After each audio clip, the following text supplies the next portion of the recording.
ملکوں میں چونکہ اب یہ چیزیں بہت عام ہونے لگی ہیں، تو اب یہ دلیل وجدنا آباءنا كذلك يفعلون الا قال انا وجدنا آباءنا على امة وانا على آثارهم مهتدون، پہلی امتوں نے اسی طرح جواب دیا تھا، ہم نے ہمارے بڑوں کو ایسے ہی کرتے ہوئے دیکھا، ہم بھی وہی کریں گے اور اسی میں ہمیں ہدایت ملے گی۔ اب اس کے نتیجے میں لوگ اس کو غلط سمجھتے ہیں۔ اس کا مطلب کیا ہوا؟ جیسے میں نے بتایا کہ دو قسم کے بڑے ہیں، ایک وہ ہے جو صرف خاندانی بڑے ہیں، ایک وہ ہیں جو دینی اعتبار سے بڑے ہیں۔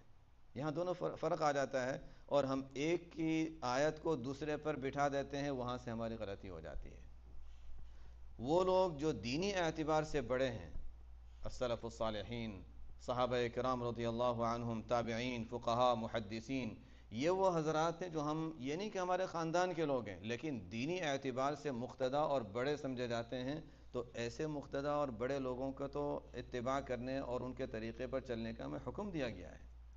تو بسا اوقات یہ نہ سمجھنے کی وجہ سے انسان غلطی کرتا ہے۔ سورہ فاتحہ ہم اسی میں دیکھ لیں تو سورہ فاتحہ میں اللہ تعالیٰ نے جہاں ہدایت ہمیں بتایا کہ سب سے اہم چیز اور ضروری چیز انسانوں کے لیے کیا ہے، اہدنا الصراط المستقیم، وہ مانگ لو۔ اور اہدنا الصراط المستقیم انسان نہیں سمجھ سکے گا کہ صراط مستقیم کیا ہے، اہدنا الصراط المستقیم کیا ہے، تو آگے فرما دیا کہ دیکھو صراط مستقیم کو تم کیا سمجھ رہے ہو، اپنے آبا و اجداد کا طریقہ؟ نہیں، قرآن و حدیث سے ہر ایک کو لینا ہوگا براہ راست، ہاں ظاہر ہے وہ ہدایت ہے، اس میں کوئی شک کی بات نہیں ہے، تو حدیث میں آپ صلی اللہ علیہ وسلم نے فرما دیا۔ لیکن ایک بچہ ہے جو سیکھنا شروع کرتا ہے، کیا اس کو ہم کہیں گے قرآن و حدیث سے خود دیکھ کر سیکھو؟ نہیں، ظاہر ہے وہ بیچارہ کہاں سے سیکھے گا۔ ایک شخص نیا مسلمان ہوا ہے، اس کو عربی نہیں آتی، وہ جانتا نہیں، ابھی اس کے پاس قرآن و حدیث کے علوم نہیں ہیں، تو کیا وہ اس کو ہم کہیں گے قرآن و حدیث سے خود دیکھو؟ نہیں۔ تو سب سے پہلی چیز انسان جو سیکھتا ہے اس کو قرآن نے کہا صراط الذین انعمت علیہم، صراط القرآن نہیں فرمایا، صراط الحدیث نہیں فرمایا، صراط الذین انعمت علیہم۔ یہ ایسی چیز ہے کہ یہ ابتدائی درجے میں بھی انسان کو اس کی ضرورت ہے کہ انعمت علیہم، اللہ نے جن پر انعام کیا، جو دین پر عمل کرنے والے لوگ ہیں، فقہا ہیں، محدثین ہیں، علماء ہیں، صلحاء ہیں، جن پر امت نے اعتماد کیا، ان کے طریقوں پر انسان عمل کرے، یہ ہدایت ہے۔ اب ہم ان طریقوں کو دیکھیں گے، پھر اس کو دیکھیں گے کس دلیل کی بنیاد پر انہوں نے کیا ہے، تو قرآن و حدیث سے اس کے دلائل بھی ہم دیکھ لیتے ہیں۔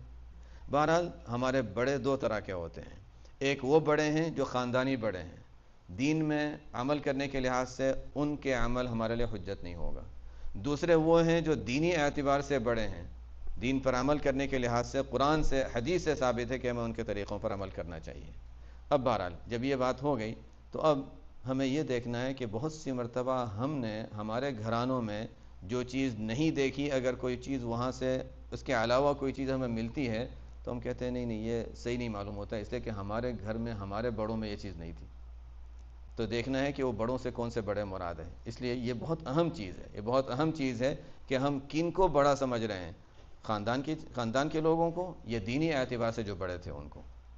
تو بہرحال اب ہم ذرا پیچھے جاتے ہیں کہ حضور اقدس صلی اللہ علیہ وسلم کو جو بھیجا گیا تھا اور قرآن کریم میں آپ صلی اللہ علیہ وسلم کو مبعوث فرمانے کی، ویسے دیکھا جائے تو قرآن کریم میں دو بڑے بڑے انعامات تو اللہ تعالیٰ کے بہت ہیں، لیکن دو ایسے انعامات قرآن کریم میں بیان کیے گئے ہیں جن کے بارے میں اللہ تعالیٰ نے خود لفظ احسان، من کا لفظ استعمال فرمایا کہ میں نے احسان کیا ہے امت پر، لوگوں پر، انسانوں پر۔ ایک تو ہے ایمان، یمنون علیک ان اسلموا قل لا تمنوا علی اسلامکم بل اللہ یمن علیکم ان ہداکم للایمان ان کنتم صادقین، کہ ہم نے کوئی اچھا کام کر لیا، ہمارا کوئی کمال نہیں ہے، اللہ تعالیٰ کا ہم پر احسان ہے کہ ہمیں ایمان کی اللہ تعالیٰ نے توفیق دی، تو اس کو اللہ تعالیٰ نے استعمال فرمایا بل اللہ یمن علیکم، اللہ احسان جتاتا ہے اور اللہ تعالیٰ کا یہ احسان ہے۔ ایک احسان یہ ہوا، اور دوسرا بڑا احسان جو اللہ تعالیٰ نے ہم پر فرمایا وہ نبی کریم صلی اللہ علیہ وسلم کے امتی بنایا کہ لقد من اللہ علی المؤمنین اذ بعث فیہم رسولا من انفسہم۔ تو یہ ہم اگر دیکھیں تو بڑے بڑے احسانات میں سے اللہ تعالیٰ نے جن کو شمار کیا ہے وہ یہ دو ہیں، ایمان اور نبی کریم صلی اللہ علیہ وسلم۔ اب حضور صلی اللہ علیہ وسلم کو جو بھیجا گیا تھا اس کا مقصد کیا تھا؟ چار مقاصد قرآن میں بیان کیے گئے ہیں، چار مقاصد۔ تو یہ چار ایسے کام ہیں جن کو ہمیں لینا ہے اور اس پر ہمیں جمنا ہے، اس لیے کہ یہ چار بنیادی مقاصد ہیں۔ اور امت ظاہر ہے کوئی نبی آنے والا نہیں ہے تو اس امت کو آگے بڑھانا ہے. کنتم خیر امت اخرجت للناس، یہ تو ایسی امت ہے جس کو لوگوں کی بھلائی اور لوگوں کی خیر کے لیے ہی ظاہر نکالا گیا ہے. اخرجت کا لفظ ہے کہ نکالا، مطلب یہ ہے کہ اللہ تعالیٰ نے اس کو رکھا ہی ایسا ہے کہ اچھا ایسا ظاہر فرمایا ہے کہ لوگوں کو فائدہ پہنچاتی رہے. یہی فرق ہے گزشتہ مذاہب میں، کہ وہ گزشتہ جو ادیان تھے ان میں، کہ ان میں ایسے افراد پیدا نہیں ہوئے جو دین کی حفاظت کرتے، اور ویسے بھی اللہ تعالیٰ نے وہ ذمہ داری حفاظت کی ان پر ڈالی تھی، تو انسان کیا کرے گا؟ بِمَسْتُحْفِظُوا مِن کتاب اللہ، ان پر ذمہ داری ڈالی گئی. اور اس دین کی حفاظت کی اصل ذمہ داری اللہ تعالیٰ نے لی. نام ہمارا آ جاتا ہے کہ ہم کر رہے ہیں، ورنہ ظاہر ذمہ داری اللہ تعالیٰ نے لی کہ اِنَّا نَحْنُ نَزَّلْنَا الذِّكْرَ وَإِنَّا لَهُ لَحَافِظُونَ. تو حفاظت اللہ تعالیٰ فرما رہے ہیں، ہمیں استعمال فرماتے ہیں. اب ہم اس کام میں آ جائیں، اللہ تعالیٰ ہمیں اس کام میں لگا دیں، تو اللہ تعالیٰ کا ہم پر احسان ہے. بہرحال تو حضور صلی اللہ علیہ وسلم کو جو بھیجا گیا، نبوت جو دی گئی، اس کے 4 مقاصد جو اہم مقاصد ہے وہ بیان کیے گئے. نمبر 1، لقد من اللہ علی المؤمنین اذ بعث فیہم رسولا من انفسہم. نمبر 1، یتلو علیہم آیاتی، قرآن پڑھنے کا طریقہ سکھایا. حالانکہ عرب تھے، حالانکہ یہ لوگ عرب تھے، عربی جانتے تھے، لیکن انہوں نے یہ نہیں سوچا، جیسے ہم لوگوں کی بات جہاں سے شروع ہوئی تھی، انہوں نے یہ نہیں سوچا کہ یہ تو ہمارے خاندانی چیز ہے، ہمیں تو عربی آتی ہے، ہمیں کسی سے سیکھنے کی کیا ضرورت ہے. نہیں، قرآن پڑھنے کا اپنا ایک طریقہ ہے، اس کے تجوید ہے، اس کے غنہ ہے، اس کا مد ہے، اس کا خاص ایک انداز ہے پڑھنے کا. اس کو اس انداز سے ہی پڑھا جائے گا. اگر اس کو اپنے عام بولنے کے طریقے سے پڑھا جائے گا تو وہ صحیح نہیں ہوگا. یہی وجہ ہے کہ جو شخص تجوید نہیں سیکھتا یہ سوچ کر کے عربی تو میرے گھر کی زبان ہے، تو وہ بہت سی مرتبہ غلطی کرتا ہے. یہاں تک کہ اذان میں بھی سنا ہوگا بہت سی مرتبہ، یعنی بیچارے لوگ نہ پتہ ہونے کی وجہ سے، ہم کسی کی غلطی بیان کرنا مقصد نہیں ہے، لیکن سمجھنا مقصد ہے کہ کبھی کبھی ہوتا ہے اشہد ان محمدن رسول اللہ، حالانکہ عربی کے لحاظ سے دیکھیں محمدن رسول اللہ نہیں بڑھتا، وہ ہونا چاہیے محمدن رسول اللہ. بات یہی ہے کہ جنہوں نے یہ سمجھا کہ یہ ہمارے گھر کی چیز ہے تو ہمیں سیکھنے کی ضرورت نہیں ہے، تو غلطی وہاں پر آ گئی. یہاں اسی طرح اسلام کی بہت سی باتیں جب ہم یہ سمجھتے ہیں ہمارے گھر کی چیز ہے تو وہاں پر ہم غلطی کر لیتے ہیں. خود جنہوں نے جو پڑھتے ہیں، جنہوں نے مطالعہ کیا ہے، اور اکثریت ان لوگوں کی نظر آتی ہے، تقریباً تمام لوگوں کی، جنہوں نے چاہے عربی کے ذریعے سے یا اردو کے ذریعے سے یا انگلش کے ذریعے سے دین کو کتابوں کے ذریعے سے پڑھا اور سیکھا ہے. کتنی ایسی چیزیں ہیں جو ہم بچپن میں سمجھتے تھے یہ ایسا ہے، پڑھا پھر پتہ چلا کہ نہیں ایسا نہیں، یہ تو اس طرح ہونا چاہیے. اسی لیے قرآن کریم میں سب سے پہلی چیز اور سب سے پہلا حکم جو آپ صلی اللہ علیہ وسلم کو دیا گیا، اقرا، کہ یہ بنیاد ہے اس امت کی حفاظت کے لیے کہ پڑھو، تعلیم حاصل کرو. اگر تعلیم حاصل نہیں کی تو پھر ظاہر ہے پھر غلط صحیح کو پہچان نہیں سکو گے. تو سب سے پہلی چیز ہے قرآن پڑھنے کا طریقہ، یہ بھی حضور صلی اللہ علیہ وسلم نے سکھایا.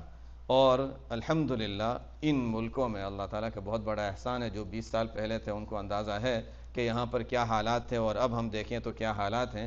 یہ مکاتب کی شکل میں جو چھوٹے بچوں کو جو پڑھاتے ہیں، یہی آپ صلی اللہ علیہ وسلم کے جو بعثت کے جو مقاصد میں سے بڑا مقصد ہے اس کو پورا کر رہے ہیں، کہ پڑھنے کا طریقہ، قرآن پڑھنے کا طریقہ. میں اس لیے کہہ رہا ہوں کہ ہم کبھی کبھی اس کو اتنی زیادہ اہمیت نہیں دیتے، وہ تو چھوٹے بچوں کو پڑھاتا ہے، لیکن وہ اتنا بڑا کام کر رہا ہے کہ جس کام کے لیے حضور صلی اللہ علیہ وسلم کو بھیجا گیا تھا. اور آج الحمدللہ جب میں اس بات کا تذکرہ کرتا ہوں مجھے میرے استاد یاد آتے ہیں جہاں سے میں نے الف با پڑھنا شروع کیا تھا، مدینہ منورہ میں. اور خیر ان اب باتوں میں جائیں گے تو وہ باتیں لمبی ہو جائیں گی، لیکن ظاہر ہے وہ ایک بچپن کے مناظر کچھ اور ہی ہوتے ہیں. میرے استاد تھے، وہ پڑھاتے تھے، ہم مکان سے جاتا تھا میں گھر سے، تو پیچھے پورا جنگل کی طرح ہوا کرتا تھا. کبھی کبھی وہاں ہوائیں چلتی تھی تو ایسی ہوائیں، وہاں کی ہوائیں لوگوں نے دیکھی ہوں گی ہندوستان پاکستان وغیرہ میں بھی، کہ جب ہوا چلتی ہے تو کچھ نظر نہیں آتا، جیسے کہ پوری مٹی اڑ رہی ہے. خیر پڑھنے جاتے تھے ہمارے استاد، ہمیشہ وقت سے پہلے وہاں پر حاضر ہوں گے پڑھانے کے لیے. بارش تھی ایک مرتبہ، بارش میں تو وہاں چھٹی ہو جاتی ہے، ہلکی سی بھی بارش ہو لوگ بہت خوشی مناتے ہیں. مدینہ منورہ بارش، لوگ خوشی منا رہے ہیں. تو ہمارے والد صاحب تو وہ تو بہت پابند تھے، نہیں پڑھنے تو جانا ہی ہے، کہ آج تو بارش ہے، نہیں پڑھنے تو جانا ہی ہے. اب میں گیا تو دیکھا اکیلے استاد بیٹھے ہوئے، ان کے ساتھ ایک شاگرد بیٹھا ہوا، ایک آیا تھا اور میں تیسرا، میں ایک دوسرا شاگرد تھا، اور کوئی نہیں تھا وہاں پر. اس لیے کہ وہ مدینہ منورہ اور بارش، اس کی خوشی منانے میں لوگ چھٹی کر لیتے ہیں. تو خیر بہت پابند تھے، بہت پابند تھے. تو ظاہر ہے انہی کی وہ خدمات ہیں اور انہی کی وہ قربانیاں ہیں جو پابندی سے وہ پڑھاتے رہے، ہمیں شفقت بھی، سختی بھی، سب کچھ کرنے کے ساتھ الف با سے پڑھنا شروع کرایا، اور حفظ کا ایک کافی حصہ ان کے پاس کیا، پھر ہمارا وہاں سے مدینہ منورہ سے پھر مکہ مکرمہ اور اسفار وغیرہ کا سلسلہ ہوا، تو ان کے پاس میں نے مکمل تو نہیں کیا، لیکن بنیاد ڈالنے والے وہ ہیں، ان کو میں کبھی نہیں بول سکتا، الحمدللہ ان کے بہت بڑے احسانات ہیں۔ تو یہ جو مکاتب پڑھاتے ہیں، جو مکتب پڑھاتے ہیں، یہ بہت بڑا ایک کام ہے جو اللہ تعالیٰ ان سے لے رہے ہیں، اور آگے جا کر کوئی چاہے جتنا بھی اونچا بن جائے، بنیاد اس کی وہیں سے آتی ہے جو مکتب نے، جو استاد نے پڑھایا اور جہاں پر بچوں نے پڑھا ہے۔ تو یہ مکاتب جو ہیں، اس سلسلے کو مختلف مساجد وغیرہ میں اس کو اہمیت دینے کی بھی ضرورت ہے۔ جو حضرات جہاں پر بھی ہیں، یہاں پر بھی انشاءاللہ ہوگا، مکتب کا سلسلہ تو ہوتا ہوگا انشاءاللہ، ہے نا؟ مکتب ہے جی، ماشاءاللہ۔ یہ بہت ضروری ہے، اس لیے کہ ہماری فیوچر جو جنریشن ہے اور بچے جو ہیں ان کے لیے تو یہ بنیاد ہے۔ دوسرا کام جو آپ صلی اللہ علیہ وسلم کے بعثت کے مقاصد میں دوسرا مقصد، یتلو علیہم آیاتہ، اور اس کو ترتیب مختلف بیان کی گئی قرآن میں مختلف حکمتوں کی وجہ سے، اور اس میں ایک اور چیز ہے وَيُزَكِّيهِمْ، ایک چیز ہے، تیسری چیز ہے یعلم، یہ بھی ہم سمجھتے ہیں مزید حدیث کی باتیں اور آداب اور سنن وغیرہ یہ سکھانا، لیکن یہ یزکیہم کیا چیز ہے؟ یہ وہی ہے جس عنوان کو آج ہم استعمال کر رہے ہیں دوسرے نام سے، یہ اصلاحی مجلس کے نام سے، یہ کیا ہے اصل میں یزکیہم؟ اصل میں جب حالات کے لحاظ سے زمانہ وقت جب آگے چلا جاتا ہے اور نام کبھی کبھی بدل جاتے ہیں، تو انسان اس کی وجہ سے اصل حقیقت کو کبھی کبھی بھول بھی جاتا ہے، اور کبھی اس میں غلط چیزیں بھی شامل ہو جاتی ہیں۔ یہ اصل آج بس ہمیں یہ سمجھنا ہے، یہ پہلی مجلس میں ہمیں یہ سمجھنا ہے کہ یہ یزکیہم اور تزکیہ ہے کیا چیز۔ قرآن کریم میں ہم دیکھیں تو جگہ جگہ اس کا تذکرہ ملے گا ہمیں۔ یہی چیز قرآن کریم میں ہم دیکھیں تو اس کے لیے لفظ تزکیہ استعمال ہوا ہے، جس کو کہیں پر کہا گیا قد افلح المؤمنون الذین هم فی صلاتهم خاشعون والذین هم عن اللغو معرضون والذین هم للزکاة فاعلون۔ کامیاب ہو گئے وہ ایمان والے، فلاح پالی ان ایمان والوں نے، الذین قد افلح المؤمنون الذین هم فی صلاتهم خاشعون، جو نماز میں خشوع اختیار کرتے ہیں۔ یہ بھی ایک عنوان ہے، اگر موقع ملا تو اس پر تھوڑی سی بات کر لیں گے کہ نماز میں خشوع کیسے حاصل کیا جائے، نماز میں دھیان کیسے حاصل کیا جائے۔ بہت سے لوگ ہمارے ذہن میں یہ ہوتا ہے کہ یہ تو ناممکن، ہم سے ہوتا ہی نہیں، حالانکہ کوئی حکم قرآن میں حدیث میں ایسا نہیں دیا گیا کہ کرنا ہے اور ممکن نہیں ہے، ناممکن تو ہو ہی نہیں سکتا، ہر چیز اختیاری ہے۔ بہرحال وہ ایک الگ چیز ہے۔ الذین هم فی صلاتهم خاشعون، جو نماز میں خشوع اختیار کرتے ہیں۔ تو ظاہر ہے جب اللہ تعالیٰ ایک عمل کی تعریف فرما رہے ہیں کہ یہ کرتے ہیں، اور ہمارے لیے ہم کہیں ممکن نہیں ہے، یہ نہیں ہو سکتا، ممکن تو ہے، شاید ہم اس کو سمجھے نہیں ہوں گے کہ کس طرح کرنا ہے اور کیا کرنا ہے۔ الذین هم فی صلاتهم خاشعون والذین هم عن اللغو معرضون، لغو کیا ہے یہ بھی ایک عنوان ہے، اور کہ اس سے بچنا۔ والذین هم للزکاة فاعلون، للزکاة فاعلون قرآن میں بڑی جامعیت ہے کہ وہ جو پاکیزگی والا عمل کرتے ہیں، عجیب انداز سے قرآن نے بیان کیا، پاکیزگی والا عمل کرتے ہیں۔ یہ کیا ہے پاکیزگی والا عمل؟ ہم جب مال میں سے زکوٰۃ ادا کرتے ہیں، وہ مال کو پاک کر دیتے ہیں، یہ تو حدیث سے ثابت ہے کہ انسان جب زکوٰۃ دیتا ہے تو زکوٰۃ میں جو گند ہے وہ نکال دیا اور باقی مال صاف ستھرا اس کے پاس رہ گیا۔ اسی وجہ سے آپ صلی اللہ علیہ وسلم نے فرمایا کہ نہیں میرے خاندان کے لوگ زکوٰۃ وصول نہ کریں۔ اس کی اور بہت سی حکمتیں تھیں، ان میں سے ایک حکمت یہ بھی ہے کہ انما ہی اوساخ الناس، جو حدیث میں آتا ہے، یہ لوگوں کا میل ہے، یہ ہم نہیں لیتے اس کو، یہ لوگوں کا میل ہے۔ تو انسان جب زکوٰۃ دیتا ہے، ایک حدیث میں صحابہ نے وہ جب یہ آیت نازل ہوئی تھی والذین یکنزون الذهب والفضہ، وہ لوگ جو سونا چاندی یکنزون کنز جمع کر کے رکھتے ہیں، ولا ينفقونها فی سبیل اللہ، اللہ کے راستے میں خرچ نہیں کرتے، فبشرهم بعذاب علیم، ان کو سخت عذاب ہے، اس کی بشارت ان کو خبر دے دیجیے۔ صحابہ پریشان ہو گئے، اس کا مطلب ہے کہ سونا چاندی ظاہر ہے اس زمانے میں یہی کرنسی تھی، تو کرنسی انسان جیسے ہم لوگوں کو کہا جائے ڈالر جو اپنے پاس رکھتا ہے تو اس کے لیے سخت عذاب ہے، ظاہر انسان گھبرا جائے گا کہ یہ کیسی بات ہے۔ تو یکنزون الذهب والفضہ ولا ينفقونها فی سبیل اللہ فبشرهم بعذاب علیم، تو عذاب علیم ہے ان لوگوں کے لیے جو سونا چاندی اپنے پاس رکھتے ہیں، یعنی اس زمانے میں درہم دینار وغیرہ یہی کرنسی ہوتی تھی۔ تو صحابہ پریشان ہو گئے کہ یہ تو بہت، حالانکہ صحابہ کا یہ حال تھا کہ جو حکم آئے بس مان لو، لیکن یہ حکم ایسا تھا کہ صحابہ بھی پریشان ہو گئے کہ یہ کیسے ہو سکتا ہے، کہ بالکل ہم سونا چاندی، ٹھیک ہے ان کے لیے پھر بھی ممکن تھا اور کر سکتے تھے. یہ اللہ تعالیٰ کا نظام ہوتا ہے کہ ان کے ذہن میں ایک پریشانی ڈالی تاکہ وہ پھر حل بھی نکل آئے. یہ بھی بہت سی مرتبہ اسی لیے اللہ تعالیٰ کی طرف سے یہ ہوتا تھا، ورنہ ان کے لیے مشکل نہیں تھا. اسے کہ وہ کر لیتے، وہ تو بڑی قربانیاں دینے والے لوگ تھے، اور اس زمانے میں زمین کی شکل میں اور پیداوار کی شکل میں، جانوروں کی شکل میں بھی لوگ اپنی مال وغیرہ ویلیوز وغیرہ رکھا کرتے تھے، جیسے آج کل بھی ہوتا ہے. لیکن پھر بھی صحابہ تھوڑے سے جب پریشان ہوئے تو عمر رضی اللہ تعالیٰ عنہ نے فرمایا کہ نہیں، یہ میں اسلام کے مزاج کو سمجھتا ہوں، میں شریعت کے مزاج کو سمجھتا ہوں. ایسا نہیں ہو سکتا کہ یہ حکم ایسا ہو جیسا ہم سمجھ رہے ہیں، ہمیں سمجھنے میں غلطی ہوئی ہے. یہ کمال ہے صحابہ کا، کہ یہ نہیں کہ اچھا مجھے سمجھ میں آ گیا مجھے پتہ نہیں، ہم سے سمجھنے میں غلطی ہوئی ہوگی، چاہے وہ عربی جانتے ہیں، ہم سے سمجھنے میں غلطی ہوئی ہوگی. میں حضور صلی اللہ علیہ وسلم سے پوچھتا ہوں، اور پہلے سے ان کو بتاتا کہ یہ نہیں ہو سکتا. انہوں نے کہا انا افرج عنکم، میں تمہاری یہ مشکل دور کر دیتا ہوں. حضور صلی اللہ علیہ وسلم کی خدمت میں حاضر ہو، یا رسول اللہ، صحابہ کو اس کی پریشانی ہے کہ یہ جو آیت نازل ہوئی ہے یہ تو بہت مشکل آیت ہے. تو حضور صلی اللہ علیہ وسلم نے اس کے جواب میں فرمایا کہ دیکھو وہی بات کہ سمجھنے میں غلطی ہوئی ہے، کہ ایک ہوتا ہے لفظی اعتبار سے کنزن کے معنی، لیکن یہاں پر شریعت کے معنی اسلام قرآن نے جو لفظ استعمال کیا اس کا مطلب یہ ہے کہ یکنزون الذهب والفضة ولا ينفقونها في سبيل اللہ کا مطلب یہ ہے کہ مال جمع کر کے رکھتے ہیں اور زکوٰۃ جتنی مقدار نہیں نکالتے. جب زکوٰۃ جتنی مقدار نکال دی تو اس کے بعد باقی مال وہ کنز کہلاتا ہی نہیں ہے شریعت کی نظر میں. اچھا اب صحابہ عمر رضی اللہ تعالیٰ عنہ نے بھی اللہ اکبر، یہ ہم جو تکبیر پڑھتے ہیں نعرہ تکبیر، عمر رضی اللہ عنہ مسلمان ہوئے تھے اس وقت بھی نعرہ تکبیر اللہ اکبر سب نے پڑھا ہے، سیرت کی کتابوں میں آتا ہے. ایسی تکبیر تھی کہ پورا مکہ کا علاقہ، وہ تو چھوٹی سی جگہ تھی، پورا علاقہ گونج گیا تھا.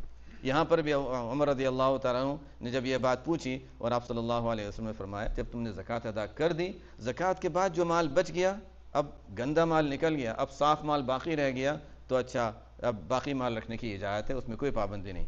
اللہ اکبر، خوشی میں نعرہ تکبیر. تو خیر جیسے اگر میں ابھی ہندوستان پاکستان میں بیان کر رہا تھا تو میں کہتا کہہ دو سبحان اللہ، تو لوگ جاگتے بھی رہتے ہیں نا تھوڑا سا، لیکن کہہ دو سبحان اللہ. تو بہرحال تو وہاں تکبیر کا سلسلہ ہوتا ہے.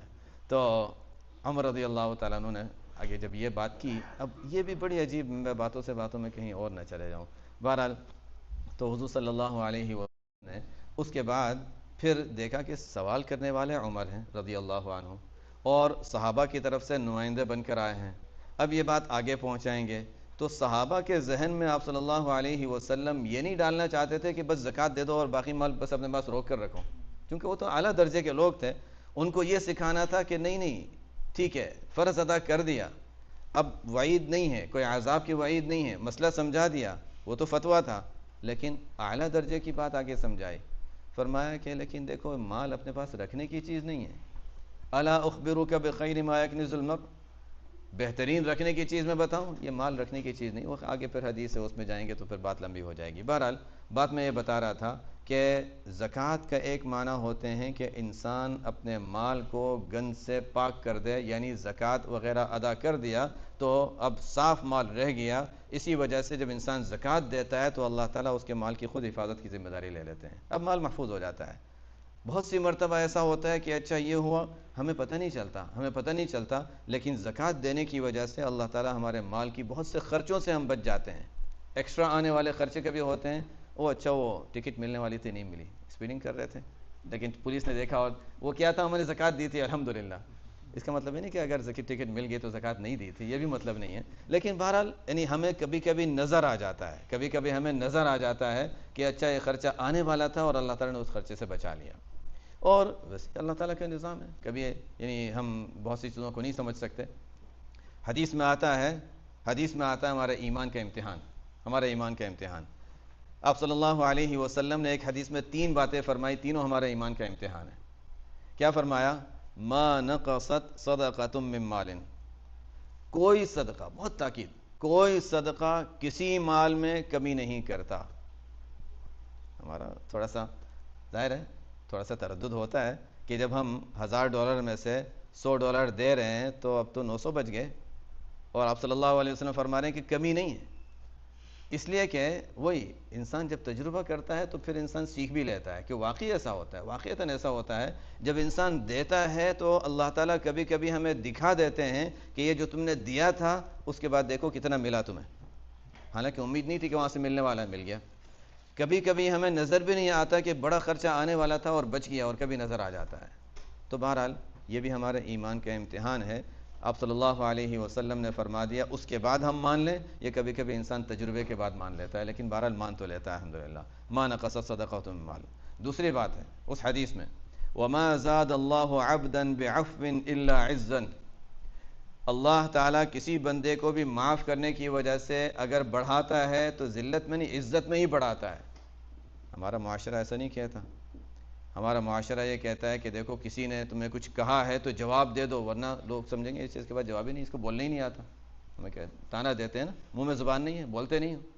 لیکن حدیث کہتی ہے کہ اگر معاف کر دیا اور چھوڑ دیا تو وما زاد اللہ عبدا بعفو، معاف کرنے کی، اچھا ٹھیک ہے میں معاف کر دیتا ہوں، ہمارا حق تھا، ہم مطالبہ کر سکتے تھے، لیکن ہم نے کہا نہیں کوئی بات نہیں، چھوڑ دو، جھگڑا ختم کرو بس، ٹھیک ہے کوئی بات نہیں۔ وما زاد اللہ عبدا بعفو، اس وقت تو ایسا لگے گا کہ وہ جیت گیا اور ہم ہار گئے، واقعی اس وقت ایسے ہی لگے گا، اور شیطان بھی بہت دھکے دیتا رہے گا، دیکھو جواب دینا چاہیے، دیکھو جواب دے دو ورنہ وہ اور زیادہ جری ہو جائے گا۔ لیکن ہم تو آپ صلی اللہ علیہ وسلم کی بات کو مانیں گے کہ وما زاد اللہ عبدا بعفو الا عزا، کہ اللہ صلی اللہ علیہ وسلم نے فرمایا کہ معاف کرو گے تو عزت میں اضافہ ہوگا، یہ میری طرف سے گارنٹی ہے۔ تو اب ہم دیکھتے ہیں صلح حدیبیہ میں کیا ہوا تھا۔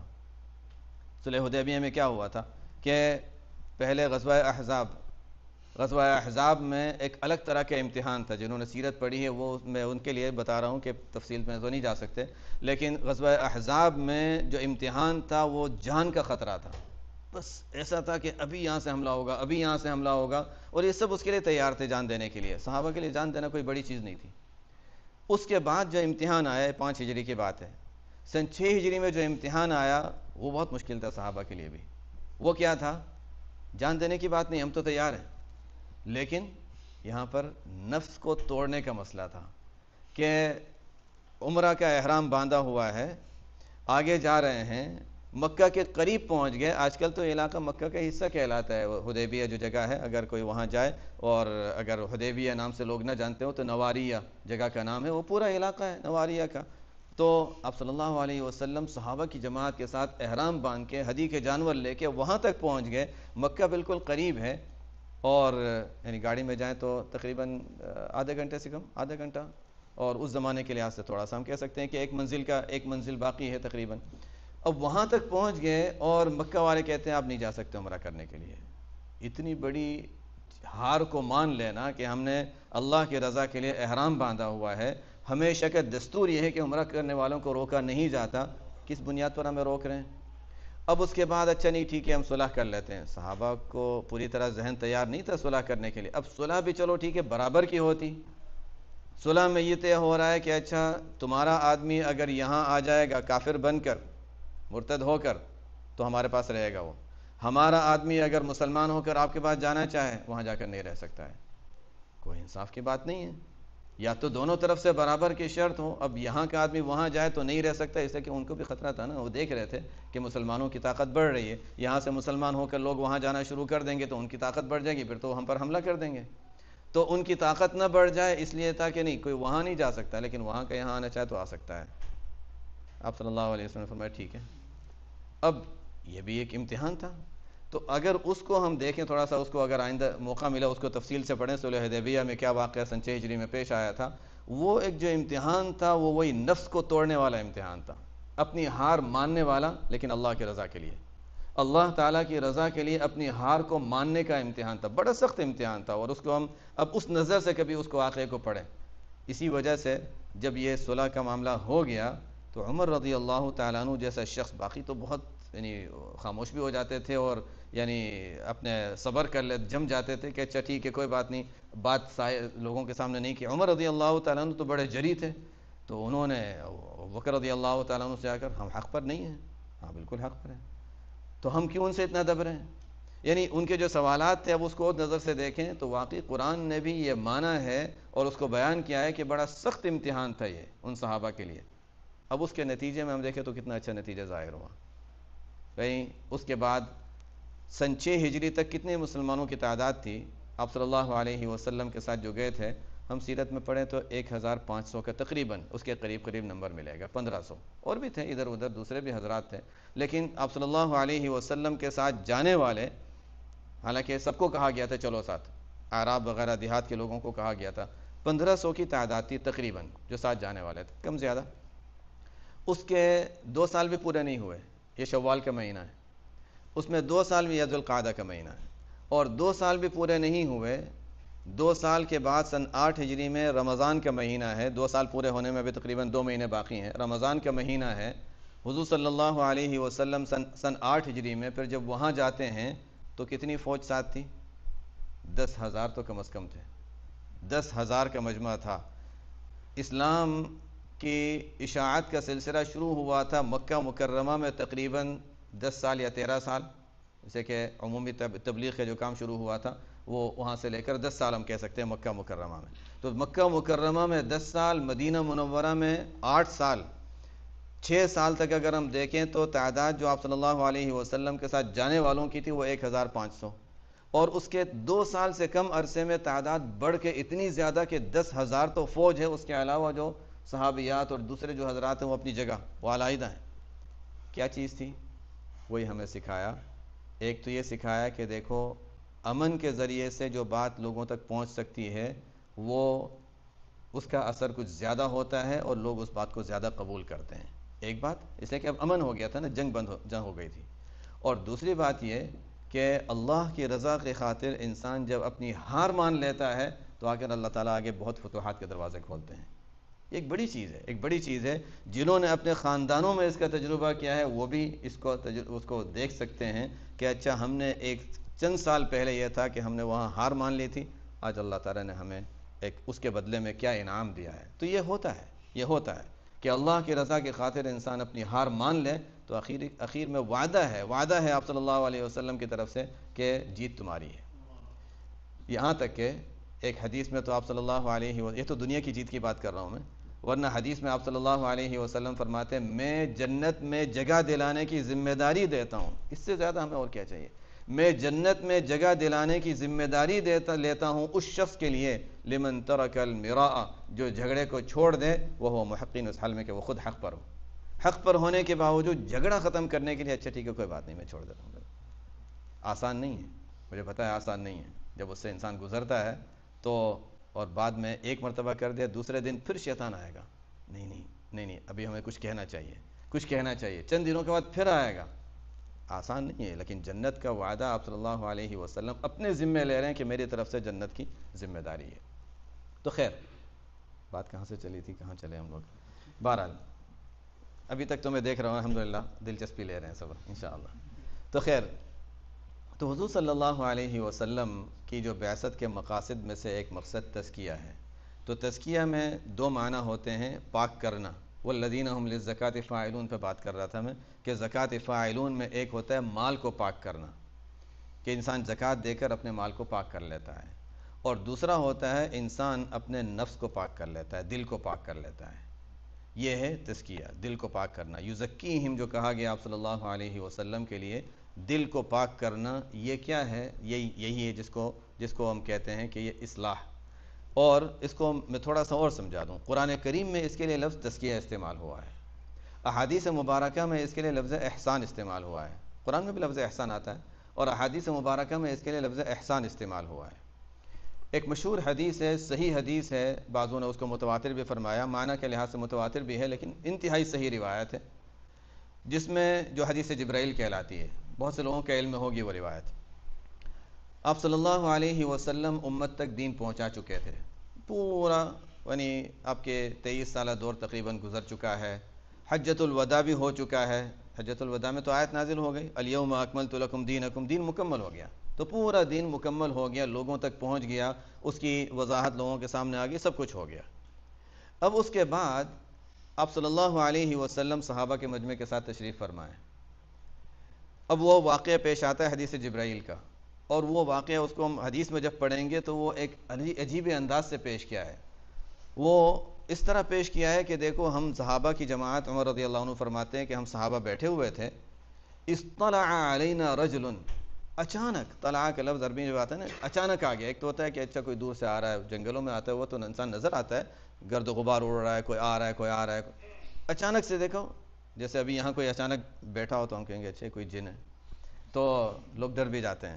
حالانکہ ہوں گے، ظاہر ہے بیٹھے بیچارے وہ بھی سنتے ہیں، اس لیے کہ ان کا بھی تو حق ہے نا، دین کی باتیں وہ کہاں سے سنیں گے. تو میں عام طور سے کلاس میں طلباء سے کہا کرتا ہوں کہ دیکھو ڈرنے کی بات نہیں ہے، اس لیے کہ ان ملکوں میں بیچارے وہ لوگ سیکھنے کے لیے کہاں جائیں گے. اب وہ روزانہ ہندوستان پاکستان سیکھنے تو پڑھنے تو نہیں جائیں گے، یہاں آ کر بیٹھ جاتے ہیں، تو بیٹھنے تو ان کو پڑھنے تو اس میں کیا ہو گیا. ایک مرتبہ مسجد میں کہیں پروگرام ہو رہا تھا، کوئی بیان ہو رہا تھا، تو ہوا چلی، اس کی وجہ سے دروازہ کھل گیا. اب سستی ہو رہی، کون جا کے دروازہ بند کرے، تو ایک شخص نے ایسے لمبا ہاتھ کیا اور دروازہ بند کر دیا. آہستہ آہستہ مجمع خالی ہو گیا. تو ایسے لوگ بیٹھے ہوتے ہیں، ہم تو ایک دوسرے کو انشاءاللہ جانتے ہی ہوں گے، لیکن ایسے لوگ کبھی بیٹھے ہوتے ہیں جو ہمیں نہیں پتہ کہ وہ کون بیٹھا ہوا ہے. لیکن ڈرنے کی کیا بات ہے. ہم لوگ عام طور سے ہماری سوچ ہے کہ جس کو جو ہم نظر نہیں آتا ان سے ہم ڈرتے ہیں. ایک زمانہ تھا کہ جنات ہم سے ڈرتے تھے، پھر انہوں نے جب دیکھا کہ انسان ڈرتے ہیں تو انہوں نے ڈرانا شروع کر دیا، تو ان کے بڑا زور تھا. اب بات موضوع بدل جائے گا، اس کو میں چھوڑ دیتا ہوں. جنات والا موضوع ایسا ہے کہ اس پہ جب چلتے ہیں تو پھر وہ لمبی بات چلتی ہے. تو خیر، اب تزکیہ کی بات ہو رہی تھی، تو قرآن، آپ صلی اللہ علیہ وسلم تشریف فرما ہے. طلع علینا، اچانک سے ایک شخص ہمارے سامنے ظاہر ہو گیا. ایسا شخص تھے رجل، ایسا کہ مرد، عام مردوں کی شکل، جس کو اس کا مطلب ہے کہ ایک عورت ہو تو چلو مردوں نے دیکھا ہی نہیں، پتہ ہی نہیں کون ہے. مرد ہے تو مردوں میں تو ایک دوسرے کو دیکھا ہوا ہے، اور اس زمانے میں ایسا نہیں تھا کہ دور دور سے لوگ اچانک آ جائیں. تو آئے ہیں، دور سے آئے ہیں تو پتہ چلتا تھا کہ اچھا سفر کر کے آیا ہے، مٹی میں، یعنی کپڑے بھی مٹی والے ہو گئے ہیں، بالوں پہ بھی مٹی، اس لیے کہ ظاہر جنگلوں کا سفر کیسا ہوگا، اور یعنی کچھ آثار سفر کے نظر آتے تھے. رجل شدید بیاض الثیاب، انتہائی سفید کپڑے، صاف ستھرا، جیسے ابھی کپڑے صاف ستھرے ابھی گھر سے پہن کے آیا ہے. عام لوگوں کے بھی کپڑے اتنے صاف ستھرے نہیں ہوتے تھے، اس لیے کہ مٹی میں انسان وہیں بیٹھ رہا ہے تو ایک مرتبہ بیٹھ کے مٹی میں کپڑے گندے ہو جائیں گے. شدید بیاض الثیاب، شدید سواد الشعر، بالکل کالے بال. کالے بال ایک تو ہے کہ جوان بھی تھے، دوسرا ہے کہ ہم اس کو اس حد تک سمجھ سکتے ہیں، یعنی ہم جب حدیث پڑھتے ہیں تو عام طور پہ ذہن میں یہ آتا ہے کہ وہ نوجوان تھے اس لیے کہا کالے بال. لیکن ہم اگر مٹی کے سفر کو دیکھیں تو ہمارے اگر بال کالے ہیں اور مٹی میں ہم سفر کریں تو دھول کی وجہ سے وہ براؤن جیسے ہو جاتے ہیں. جنہوں نے تجربہ کیا ہے، دیکھا ہے، وہ سمجھ سکتے ہیں. تو بالکل کالے بال، اس کا مطلب ہے پورے کوئی مٹی وغیرہ کے آثار تھے ہی نہیں، نوجوان تھے، صاف ستھرے کپڑے تھے. اس کا مطلب کیا ہوا کہ مدینہ میں یہیں سے کوئی آیا ہے، لیکن لا یرا علیہ اثر السفر، سفر کے کوئی آثار بھی نظر نہیں آ رہے. اس کا مطلب یہ کہ یہاں کا ہے. ولا یعرفہ منا احد، ہم میں سے کوئی اس کو جانتا بھی نہیں، اس کا مطلب باہر سے آیا ہے. تو یہ ہے کیا چیز کہ باہر سے آیا ہے یا یہاں سے ہے، اور اتنا صاف ستھرا، یہ تو ہم لوگوں میں کبھی ایسا دیکھا ہی نہیں گیا. تو اللہ تعالیٰ بھی یہ چاہتے تھے کہ اس حالت میں یہ آئے کہ ہر ایک کی پوری توجہ آ جائے کہ کیا ہو رہا ہے. اب اس کے بعد آپ صلی اللہ علیہ وسلم کے بارے میں لوگ آ کر پوچھا کرتے تھے محمد کون ہے صلی اللہ علیہ وسلم، یہ شخص ہے، آپ صلی اللہ علیہ وسلم کو پہچانتے ہیں آگے، اور آپ صلی اللہ علیہ وسلم کے پاس آ کر بیٹھ گئے. ایسا بھی نہیں ہوتا تھا، ذرا فاصلے پر بیٹھ کر لوگ ادب سے سلام کرتے، بس سوال پوچھنا ہے، بات پوچھتے. صحابہ عام طور سے سوالات پوچھا بھی نہیں کرتے تھے. باہر کا آدمی کوئی دیہاتی ہوتا تھا وہ سوالات پوچھتا تھا، قریب کے لوگ عام سوالات نہیں کیا کرتے تھے، بلکہ ان کو عام پابندی بھی تھی کہ بہت زیادہ سوالات نہیں کرنے، جو دیکھتے رہو وہ سیکھتے رہو. یہ ایک الگ عنوان ہے، دیکھتے رہو سیکھتے رہو، ایک الگ عنوان ہے. کل میں نے تھوڑی سی اس پہ بات کی تھی. اس لیے کہ خیر یہ ہمارے اندر ایک کمی ہے کہ دیکھ کر سیکھنا ہم بھول گئے. بچہ جب چھوٹا ہوتا ہے تو دیکھ کر سیکھتا ہے. یہ دیکھ دیں والدین کو وہ دیکھے گا یہ کر رہے ہیں، اسی وجہ سے تو ہمیں کہا گیا گھر میں بھی نماز پڑھا کرو. اجعلوا فی بیوتکم من صلاتکم، گھروں میں نماز کا کچھ حصہ رکھو. گھروں میں اس کی وجہ سے برکت ہوتی ہے، شیاطین کے اثرات ختم ہوتے ہیں، اور گھر میں ماحول بنتا ہے. بچے دیکھتے ہیں، گھر کے افراد دیکھتے ہیں، دیکھ کر سیکھتے ہیں. تو یہ بچے اللہ نے اس میں صلاحیت رکھی ہے، وہ دیکھے گا اور سیکھے گا، اور یہ صلاحیت بڑے ہونے تک باقی رہنی چاہیے. صحابہ میں یہ صلاحیت اعلیٰ درجے کی تھی، انہوں نے آپ صلی اللہ علیہ وسلم کو دیکھا اور سیکھا. تابعین نے بھی اسی طرح صحابہ کو دیکھا اور سیکھا. بہت زیادہ سوالات نہیں پوچھتے تھے، دیکھتے تھے اور سیکھتے تھے.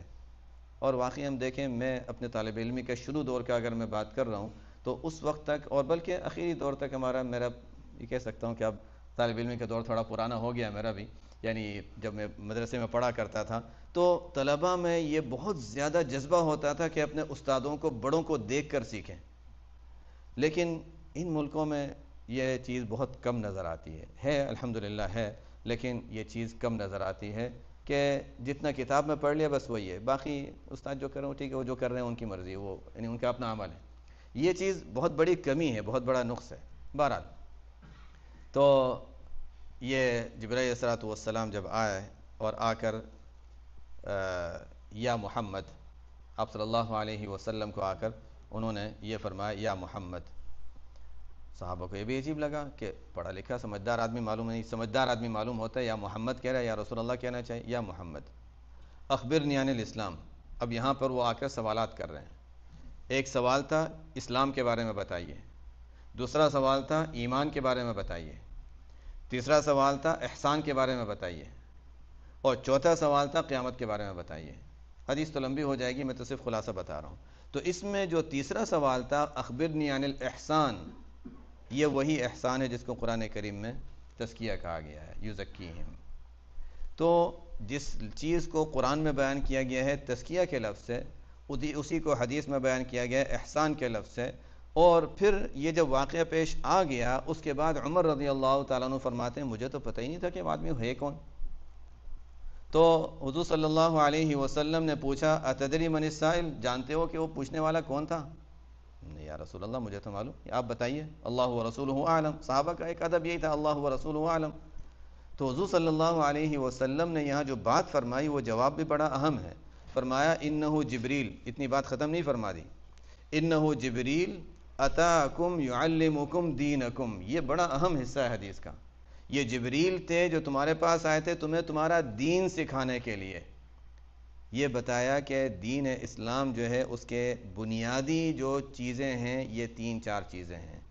ایمان جس کا تعلق عقیدے سے ہے، دل سے ماننے کی چیزیں ہیں نا، اللہ ایک ہے، اللہ کی وحدانیت، رسول، کتابیں وغیرہ، وہ سب چیزیں. عقیدے سے جس کا تعلق ہے جو دل سے ماننے والی باتیں ہیں. دوسری چیز ہے اسلام جس کا تعلق ظاہری عمل سے ہے. ظاہری اعمال، جب ایمان اسلام دو لفظ ایک ساتھ استعمال ہوتے ہیں تو اسلام کے معنی ہوتے ہیں ظاہری اعمال. ہم نماز پڑھتے ہیں، زکوٰۃ دیتے ہیں، روزے رکھتے ہیں، جو بھی ظاہری اعمال جو ہم کرتے ہیں اس کا تعلق اسلام، یہ اسلام کہلاتا ہے. اگرچہ ہم ایمان اور اسلام دونوں ایک دوسرے کی جگہ لفظ استعمال کرتے ہیں اور ہوتا بھی ہے، لیکن جب دو لفظ ساتھ ہوں تو اس کا مطلب یہ کہ اچھا ایمان کے معنی یہ ہیں اور اسلام کے معنی یہ ہیں. اور تیسرا سوال تھا احسان. احسان وہی تزکیہ. قیامت کا علم تو ضروری ہے، ایک مسلمان ہونے کی حیثیت سے وہ تو ایمان کے اندر آ ہی جاتا ہے، لیکن اس کی اہمیت اتنی زیادہ ہے کہ اس کی وجہ سے قیامت کے بارے میں بھی سوال کیا گیا. تو 3 بنیادی ارکان ہیں جو اس حدیث میں بیان کیے گئے، ایمان ہے، اسلام ہے اور احسان ہے. اور پھر آپ صلی اللہ علیہ وسلم نے اس پر مہر لگا دی کہ اتاکم یعلمکم دینکم، یہ دین سکھانے آئے تھے.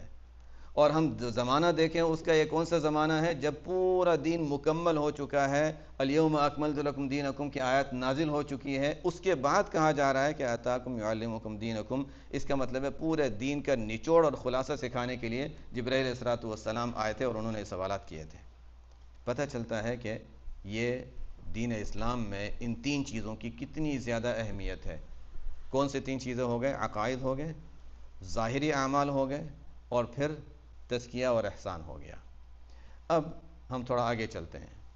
اب صلی اللہ علیہ وسلم کے دور کے بعد صحابہ کا دور آیا، تابعین کا دور آیا. اب اس کے بعد ہوا ہے کہ آہستہ آہستہ علوم جو تھے وہ آگے اس کو تفصیل کے ساتھ اور وضاحت کے ساتھ الگ الگ بیان کیا گیا. تو آگے پھر اچھا علم تفسیر آیا، علم حدیث آیا. شروع میں تو اتنا ہی تھا. اس کے بعد پھر ضرورت پیش آئی کہ علم حدیث میں اتنی ساری چیزیں ہیں. اس لیے کہ علم حدیث میں ایک ہوتا ہے اس کے الفاظ کے معنی، ایک ہوتا ہے اس میں جو اس کے جو نقل کرنے والے جو محدثین ہیں ان کے حالات بیان کرنا، وہ راوی معتبر ہے یا نہیں ہے، تو اس کو فن اسماء الرجال کا نام دیا گیا. الگ الگ اس میں بھی بہت حدیث کے بھی شعبے اور الگ الگ اس کے الگ الگ حصے بنے. تو علوم آگے جا کر تقسیم ہوئے، اور پہلے زمانے میں ایک شخص جو مکمل دیندار اور دین کے تمام پہلوؤں کو سمجھنے والا اگر کہلاتا تھا تو اس کے لیے ایک لفظ استعمال کرتے تھے، فقیہ. فقیہ واحد اشد علی الشیطان من الف عابد. فقیہ کا لفظ، دین کی مکمل سمجھ رکھنے والا. لیکن بعد میں پھر یہ تقسیم ہو گیا کہ اچھا یہ فقہ میں بھی تو الگ الگ حصے ہوتے ہیں، تو اس کے بعد اس کو تقسیم کیا گیا کہ دیکھو ایک ہوتا ہے انسان کے وہی عقیدے سے تعلق رکھنے والی چیز، اس کو عقائد میں الگ بیان کیا گیا۔ تو اب عقیدے سے زیادہ بحث اور تعلق رکھنے والے شخص کو ہم فقیہ نہیں کہتے، بعد میں اس کو جنہوں نے کتابیں پڑھی ہیں کہ اس کو یعنی متکلم وغیرہ کے الفاظ سے کہ اس کے لیے سے کہ یہ علم کلام کہلاتا تھا بعد میں۔ تو بہرحال یہ سب نام ہیں، یہ نام ہیں، اس کو عقائد کہہ لیں، اس کو علم الکلام کہہ لیں، یہ جو بھی نام دے دیں یہ نام ہے، لیکن اس کا اصل جو ہے قرآن و حدیث میں اس کے لیے لفظ ایمان استعمال ہوا ہے۔ پھر اس کے بعد ظاہری اعمال، نماز ہے، روزہ ہے، زکوٰۃ ہے، حج ہے وغیرہ، ان سب کے جو ظاہری اعمال ہیں ان تمام کے لیے جو عنوان استعمال کیا گیا ظاہری اعمال کے لیے وہ لفظ فقہ استعمال کیا گیا۔ اب فقہ کی کتابیں اگر ہم اٹھا کر دیکھیں گے تو اس میں ہمیں یہی ملے گا جو ظاہری کرنے کے اعمال ہیں۔ ہم نے یہاں تک اس کو روک دیا، حالانکہ ایک اور چیز باقی ہے، الاحسان والی چیز۔ اس کے بعد ہوا یہ کہ اچھا یہ جو دوسرے اعمال جس کا تعلق نظر نہ آنے والی چیزوں سے ہے، جو دل کے اعمال ہیں، حالانکہ قرآن میں حدیث میں بہت اس کی تاکید آئی، جگہ جگہ آئی، لیکن چونکہ وہ نظر نہیں آتے تو انسان سمجھتا ہے مجھے تو حاصل ہی مجھے آتا ہے وہ، لیکن وہ ایک مستقل چیز ہے۔ جس طرح ہم عقائد کو سیکھتے ہیں، مانتے ہیں، اسی طرح فقہ کو ہم سیکھتے ہیں، اس کے مطابق عمل کرتے ہیں، اسی طرح احسان کو بھی سیکھنا، سمجھنا اور اس کے مطابق عمل کرنا، اس کے تقاضوں پر عمل کرنا، یہ بھی ایک مسلمان ہونے کی حیثیت سے ہماری ذمہ داری ہے۔ اب یہ کیا ہے؟ اسی کو بعد میں اس کا نام رکھا گیا تصوف۔ عام طور پر یہ لفظ تصوف جو ہے نا یہ بہت بدنام ہوا بعد میں، اس کی وجہ ہے بدنام ہوا۔ تو اب عموماً ہوتا یہ ہے کہ لوگ لفظ تصوف سے تھوڑا سا نہیں تصوف یعنی کوئی بدعت والی چیز معلوم ہوتی ہے۔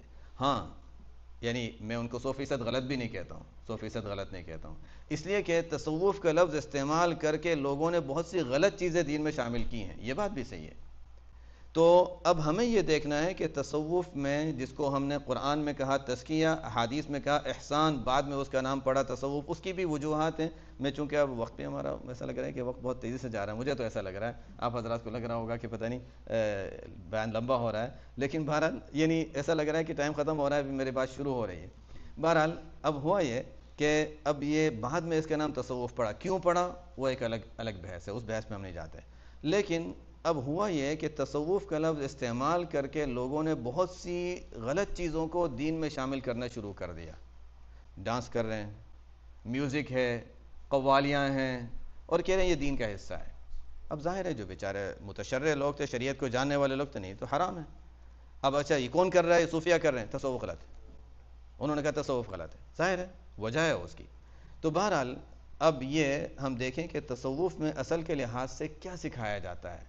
تصوف کہہ لیں، اگر کسی کو نام اچھا نہیں لگتا تو ٹھیک ہے، تزکیہ اور احسان کہہ دیں اس کو، لیکن ہے بہرحال ایک ہی چیز ہے، ایک ہی چیز، اور یہ ایسی چیز ہے جس کا اسلام میں ہمیں حکم دیا گیا ہے اور کرنا ہے۔ ہاں کچھ حصہ فرض ہے، کچھ حصہ مستحب ہے۔ اب مثلا کسی حدیث کی کتاب کو ہم اٹھا کر دیکھ لیں، شروع میں عام طور پہ حدیث لاتے ہیں، کون سی لاتے ہیں؟ انما الاعمال بالنیات۔ ابھی میں نے آیت پڑھی قرآن کریم میں، نماز ہم پڑھ لیتے ہیں، الذین هم فی صلاتہم خاشعون، خشوع کا جب لفظ آتا ہے اس کا تعلق وہ دل کی بات سے ہے، وہی تصوف میں اس کو بیان کیا جائے گا۔ اب چونکہ ہم نے تصوف کے بارے میں پڑھا ہی نہیں اور تو ہمیں پتہ بھی نہیں کہ خشوع ہے کیا اور کیسے حاصل کرنا ہے، اس لیے کہ ہم نے اس طرح کی کتابوں کا مطالعہ نہیں کیا، یا ہم نے کسی سے سنا بھی نہیں کہ وہ کیا چیز ہے، تو ہم سمجھتے ہیں خشوع یعنی پورا دھیان ہم کے ساتھ نماز ہو اور وہ ہوتا نہیں، اس کا مطلب ہے کہ ہم وہ نہیں کر سکتے۔ ٹھیک ہے، ظاہری مفہوم اسی کے قریب ہے، لیکن یہی ہے کہ اب قرآن کریم میں یہ بھی کہا گیا کہ دیکھو، جس کے اندر حدیث میں بھی کہا گیا لا يدخل الجنة من كان في قلبه مثقال ذرة من حبة من کبر، او کما قال صلی اللہ علیہ وسلم، کہ غلطی نہ ہو، کہ جنت میں داخل نہیں ہوگا وہ شخص جس کے دل میں ذرہ برابر بھی کبر ہوگا۔ اب وہ کبر کیا ہے؟ ظاہری اعمال میں تو کوئی نظر آنے والی چیز نہیں ہے، وہ تو اندر ہے، دل کے اندر۔ ہمیں کہا گیا کہ فمن كان يرجو لقاء ربه فليعمل عملا صالحا ولا يشرك بعبادة ربه احدا، جس کو من كان يرجو لقاء ربه، اللہ کے سامنے حاضری کا اگر کسی کو خوف ہے یا عقیدہ ہے، جیسے کہ لفظ رجا بھی دونوں معنی میں آتا ہے، اگر کوئی یہ مانتا ہے کہ اللہ کے سامنے حاضر ہونا ہے، جواب دینا ہے، تو فلیعمل عملا صالحا، نیک اعمال کرے، وہ تو ہم کر رہے ہیں فقہ پر عمل کرتے ہوئے، لیکن ولا یشرک بعبادت ربہ احدا، احادیث میں اس کی تشریح کی گئی ہے کہ دکھانے کے لیے نہ کرے، یہ دکھانے کا تعلق دل سے ہے۔ تو قرآن میں حدیث میں اگر ہم دیکھیں تو دل کے اعمال بھی کرنے نہ کرنے دونوں اعتبار سے بیان کیے گئے ہیں. وَذَرُوا ظَاهِرَ الْإِثْمِ وَبَاطِنَهُ، ظاہری گناہوں کو بھی چھوڑو، باطنی گناہوں کو بھی چھوڑو. قرآن نے خاص طور پہ وَبَاطِنَهُ یعنی کہ گناہوں کو چھوڑ دو. ظاہری گناہوں کو چھوڑو، باطنی گناہ کبر ہے، حسد ہے، بغض ہے، کینہ ہے، عداوت ہے، دنیا کی محبت ہے. پوری سورہ کہف جو ہے وہ اسی دنیا کی محبت کی، اگر پوری سورہ کہف کو ہم سمجھیں تو دنیا کی محبت نکالنے کی بات کر رہی ہے سورہ کہف اصل کے اعتبار سے. عنوان بدل جائے گا. لیکن ایک ضروری بات ہے، جملہ معترضہ، کہ فتنوں میں سب سے بڑی چیز فتنۃ امتی المال، آپ صلی اللہ علیہ وسلم نے فرمایا. حب الدنیا رأس کل خطیہ، یہ سب دل سے تعلق رکھنے والی چیزیں ہیں. تو دنیا کی محبت ایسی چیز ہے کہ اگر وہ انسان کے اندر ہے اور رہ گئی تو انسان کسی بھی فتنے میں مبتلا ہو سکتا ہے. اس سے کہ ظاہر ہے دنیا انسان کو کھینچتی ہے، یہاں شہرت مل رہی ہے، یہاں مال مل رہا ہے، یہاں یہ مل رہا ہے، وہ چیز انسان کو کھینچتی ہے.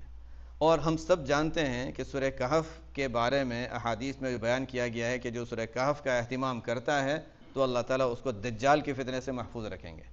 حدیث میں آتا ہے. تو دجال تو سب سے بڑا فتنہ ہے، تو دجال سے پہلے جو چھوٹے چھوٹے فتنے، دوسرے فتنے، ان سے بھی حفاظت کے لیے اللہ تعالیٰ نے سورہ کہف میں ایک تاثیر رکھی ہے. سورہ کہف میں دو چیزیں ہیں. ایک اس کے اندر اللہ تعالیٰ نے ایک اثر رکھا ہے، اس کے الفاظ میں ایک اثر رکھا ہے. جو بغیر سمجھے بھی پڑھ لے گا انشاءاللہ اس کی بھی حفاظت ہوگی، اس لیے کہ حدیث کے الفاظ یہ بتا رہے ہیں. لیکن اگر کوئی شخص سورہ کہف کے معنی کو سمجھے اور اس پر عمل کر لے تو پوری طرح اس کو طاقت حاصل ہوگی فتنوں سے مقابلے کی. اور سورہ کہف کے مضامین کو ہم دیکھیں تو اس میں بنیادی چیز جو ہے وہ دنیا کی محبت سے بچنے کی تعلیم دی گئی ہے پوری سورہ کہف کو. اب اس نظر سے کبھی جنہوں نے اس نظر سے نہیں سوچا ہے، اس نظر سے کبھی سورہ کہف کو دیکھیں کہ شروع تو کس طرح کیا کہ انا جعلنا ما علی الارض زینۃ لها لنبلوہم ایہم احسن عملا. دنیا کیا ہے؟ زینت ہے، لوگوں کے امتحان کے لیے. اب اصحاب کہف کا واقعہ کیا تھا؟ انہوں نے کیا چیز کو چھوڑا؟ دنیا کی محبت دو چیزوں کا نام ہے، مال اور شہرت اور عزت اور یہ سب آرام اور راحت کی چیزیں. یہ اب انہوں نے یہ دونوں چیز، حالانکہ وہ بڑے خاندان کے لوگ تھے، آرام دہ گھروں میں رہتے تھے، بڑے مالدار گھرانے کے لوگ تھے. اب وہ ان سب چیزوں کو اور مال کو اور سب کو چھوڑ کر غار میں چلے گئے. اللہ تعالیٰ نے سکھایا کہ دیکھو مال کی محبت کو، دنیا کی محبت کو نکالو، دین محفوظ ہو جائے گا. اور اللہ تعالیٰ نے ان کو جس طرح ان کی حفاظت کی، اللہ تعالیٰ ہماری بھی حفاظت فرمائے گا. اب اصحاب کہف کا واقعہ ہے. آگے ہم چلتے ہیں تو پھر وَاضْرِبْ لَهُم مَثَلَ الرَّجُلَيْنِ، دو طرح کے لوگوں کے جو واقعہ، وہاں بھی دنیا کی محبت کی بات چل رہی ہے. اور یہی ہوتا ہے نا کہ کوئی نئی چیز آ گئی دوسرے کو دکھانی ہے. بچوں میں بچوں کی طرح ہوتا ہے، بڑوں میں بڑوں کی طرح ہوتا ہے. اور یہی چیز ہے، اب میں نے ایک چیز لی اور مجھے ایک چیز پسند ہے، اپنے لے لی. اب میں دوسروں کو جب تک نہیں بتاؤں گا مجھے مزہ نہیں آئے گا. میں نے دوسروں کو بتایا تو اس کو بھی دل چاہے کہ اچھا مجھے بھی لینا چاہیے. مردوں کے اعتبار سے ہوتا ہے، عورتوں کے لحاظ سے یہ چیز ہوتی ہے. اور ظاہر شوق بڑھتا ہے پھر، اور اس چیز کو منع کیا گیا ہے. اپنے شوق پورا کرنے کے لیے آپ کر رہے ہیں، اپنے لیے کریں، لیکن دوسروں کو ایسا انداز اختیار نہ کریں کہ دوسروں کو بھی شوق پیدا ہو کہ میں بھی لے لوں. بہرحال وَاضْرِبْ لَهُم مَثَلَ الرَّجُلَيْنِ والی بات آ گئی. اس کے بعد پھر کون سا واقعہ بیان کیا گیا؟ ابلیس والا. وہی حب جاہ. ابلیس سے کہا گیا اسجدوا لآدم، فرشتوں سے کہا گیا اسجدوا لآدم، فرشتوں نے کر لیا. ابلیس نے کہا نہیں میں اس سے بہتر ہوں، میں کیوں سجدہ کروں؟ وہی دنیا کی شہرت کی محبت، عزت کی محبت. بہرحال میں اس میں اصل نہیں جانا چاہ رہا تھا، لیکن یہی ہے کہ سورہ کہف ہمیں بنیادی طور پر یہی سکھاتی ہے کہ دنیا کی محبت کو نکالو تو فتنوں سے حفاظت ہوگی. دنیا کی محبت اگر ہوگی تو فتنوں کا بڑا خطرہ رہے گا. بہرحال تو یہ سب چیزیں بھی وہ ہیں جو ہمیں قرآن میں بتائی گئی ہیں. اب یہ سب چیزوں کا علم ہمیں کہاں سے حاصل ہوگا؟ علم تصوف میں ملے گا. تو علم تصوف میں یہی تصوف کہہ لیں، جیسے میں نے کہا کہ جن کے لیے لفظ نیا ہے وہ سوچیں کہ تصوف کیوں استعمال. بہرحال یہ لفظ بعد میں تصوف پڑ گیا. ایسے ہی جیسے ہم کہیں بخاری کی حدیث. اب آپ صلی اللہ علیہ وسلم کے دور میں بخاری کا لفظ ہی نہیں تھا. آپ صلی اللہ علیہ وسلم کے دور میں یہ لفظ تھا ہی نہیں کہ اس کو استعمال کرے بخاری کی حدیث ہے، مسلم کی حدیث. لیکن ہم آسانی کے لیے جس طرح وہ لفظ استعمال کرتے ہیں بعد میں یہ لفظ بنائے، یا ظاہری اعمال کے لیے لفظ فقہ استعمال کرتے ہیں، اسی طرح ہم یعنی تزکیہ اور احسان کے لیے لفظ تصوف استعمال کر لیتے ہیں. کوئی لفظ استعمال کرے یا نہ کرے، بہرحال مقصد نام نہیں ہے، مقصد یہ ہے کہ اس کے پیچھے اس کی حقیقت کیا ہے. اب اس میں کیا سکھایا جاتا ہے؟ میرے خیال ہے ہم اس کو آگے تھوڑی دیر کے بعد پورا کریں گے ابھی، تاکہ لوگ تھوڑا فریش رہیں، اور آگے والے سیشن میں انشاءاللہ ہم اس پر مزید بات کرتے ہیں کہ اس میں کیا سکھایا جاتا ہے اور اس کی کیوں مخالفت کی جاتی ہے اور ہمیں کیا کرنا چاہیے. یہاں تک انشاءاللہ ابھی فی الحال اتنے ہی رکھتے ہیں. میں نے شاید بات تھوڑی لمبی کر دی، لیکن آپ حضرات کا شوق دیکھتے ہوئے میرا خیال ہے کہ میری بھی زبان زیادہ چلنے لگ گئی. اللہ تعالیٰ ہمارے اس حاضری کو قبول کرے اور باعث خیر و برکت بنائے. اس یہاں تک اگر کسی کو کوئی بات اہم پوچھنی ہو تو 5-10 منٹ ہم.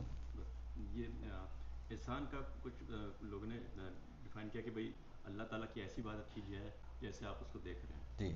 یا اگر دیکھ نہیں رہے، اگر آپ وہ نہیں کر سکتے تو ایٹ لیسٹ اللہ تعالیٰ آپ کو دیکھ رہے ہیں. جی. یہ صحیح ہے؟ ہاں، وہ حدیث میں ہی ہے کہ چونکہ احسان کا لفظ جب آپ صلی اللہ علیہ وسلم نے استعمال فرمایا تو اخبرنی عن الاحسان جب جبرائیل علیہ الصلوۃ والسلام نے پوچھا تو اس کے جواب میں آپ صلی اللہ علیہ وسلم نے یہ فرمایا تھا کہ احسان یہ ہے کہ جب عبادت کریں. ہم تو سے ہم عبادت کا لفظ جب سنتے ہیں تو نماز ہمارے ذہن میں آتا ہے.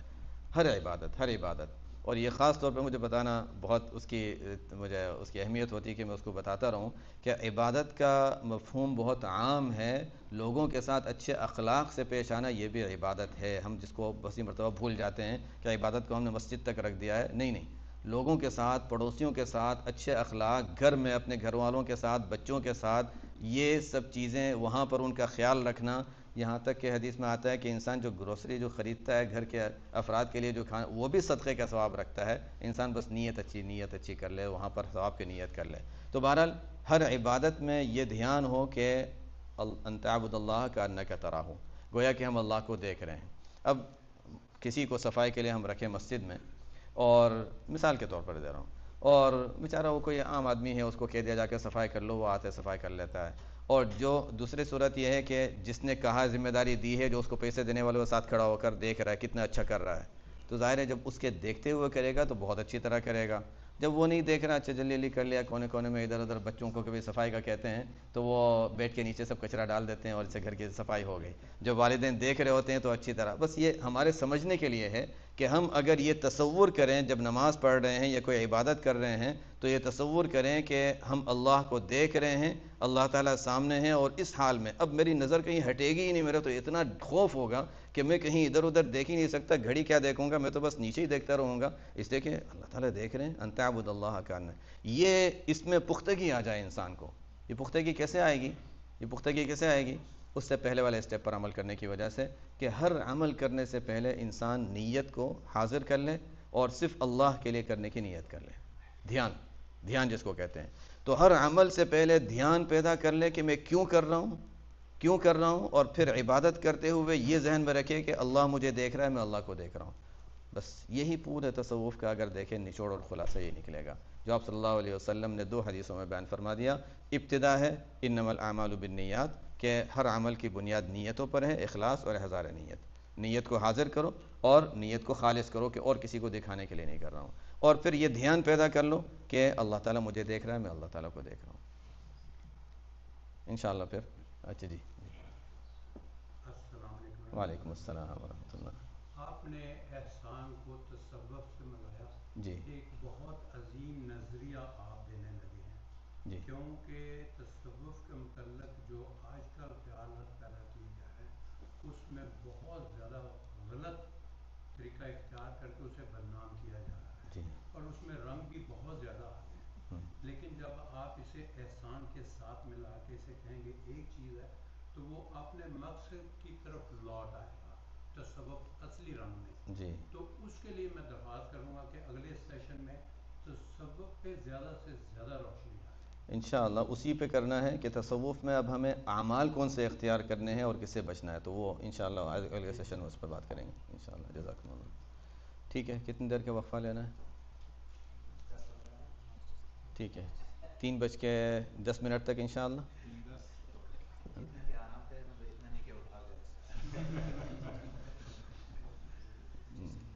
ٹھیک ہے انشاءاللہ. سبحانک اللہم و بحمدک، اشہد ان لا الہ الا انت، استغفرک و اتوب الیک. رب العالمین والصلاة والسلام على اشرف الانبیاء والمرسلین سیدنا و نبینا و مولانا محمد وعلى آلہ وصحبہ اجمعین. اما بعد.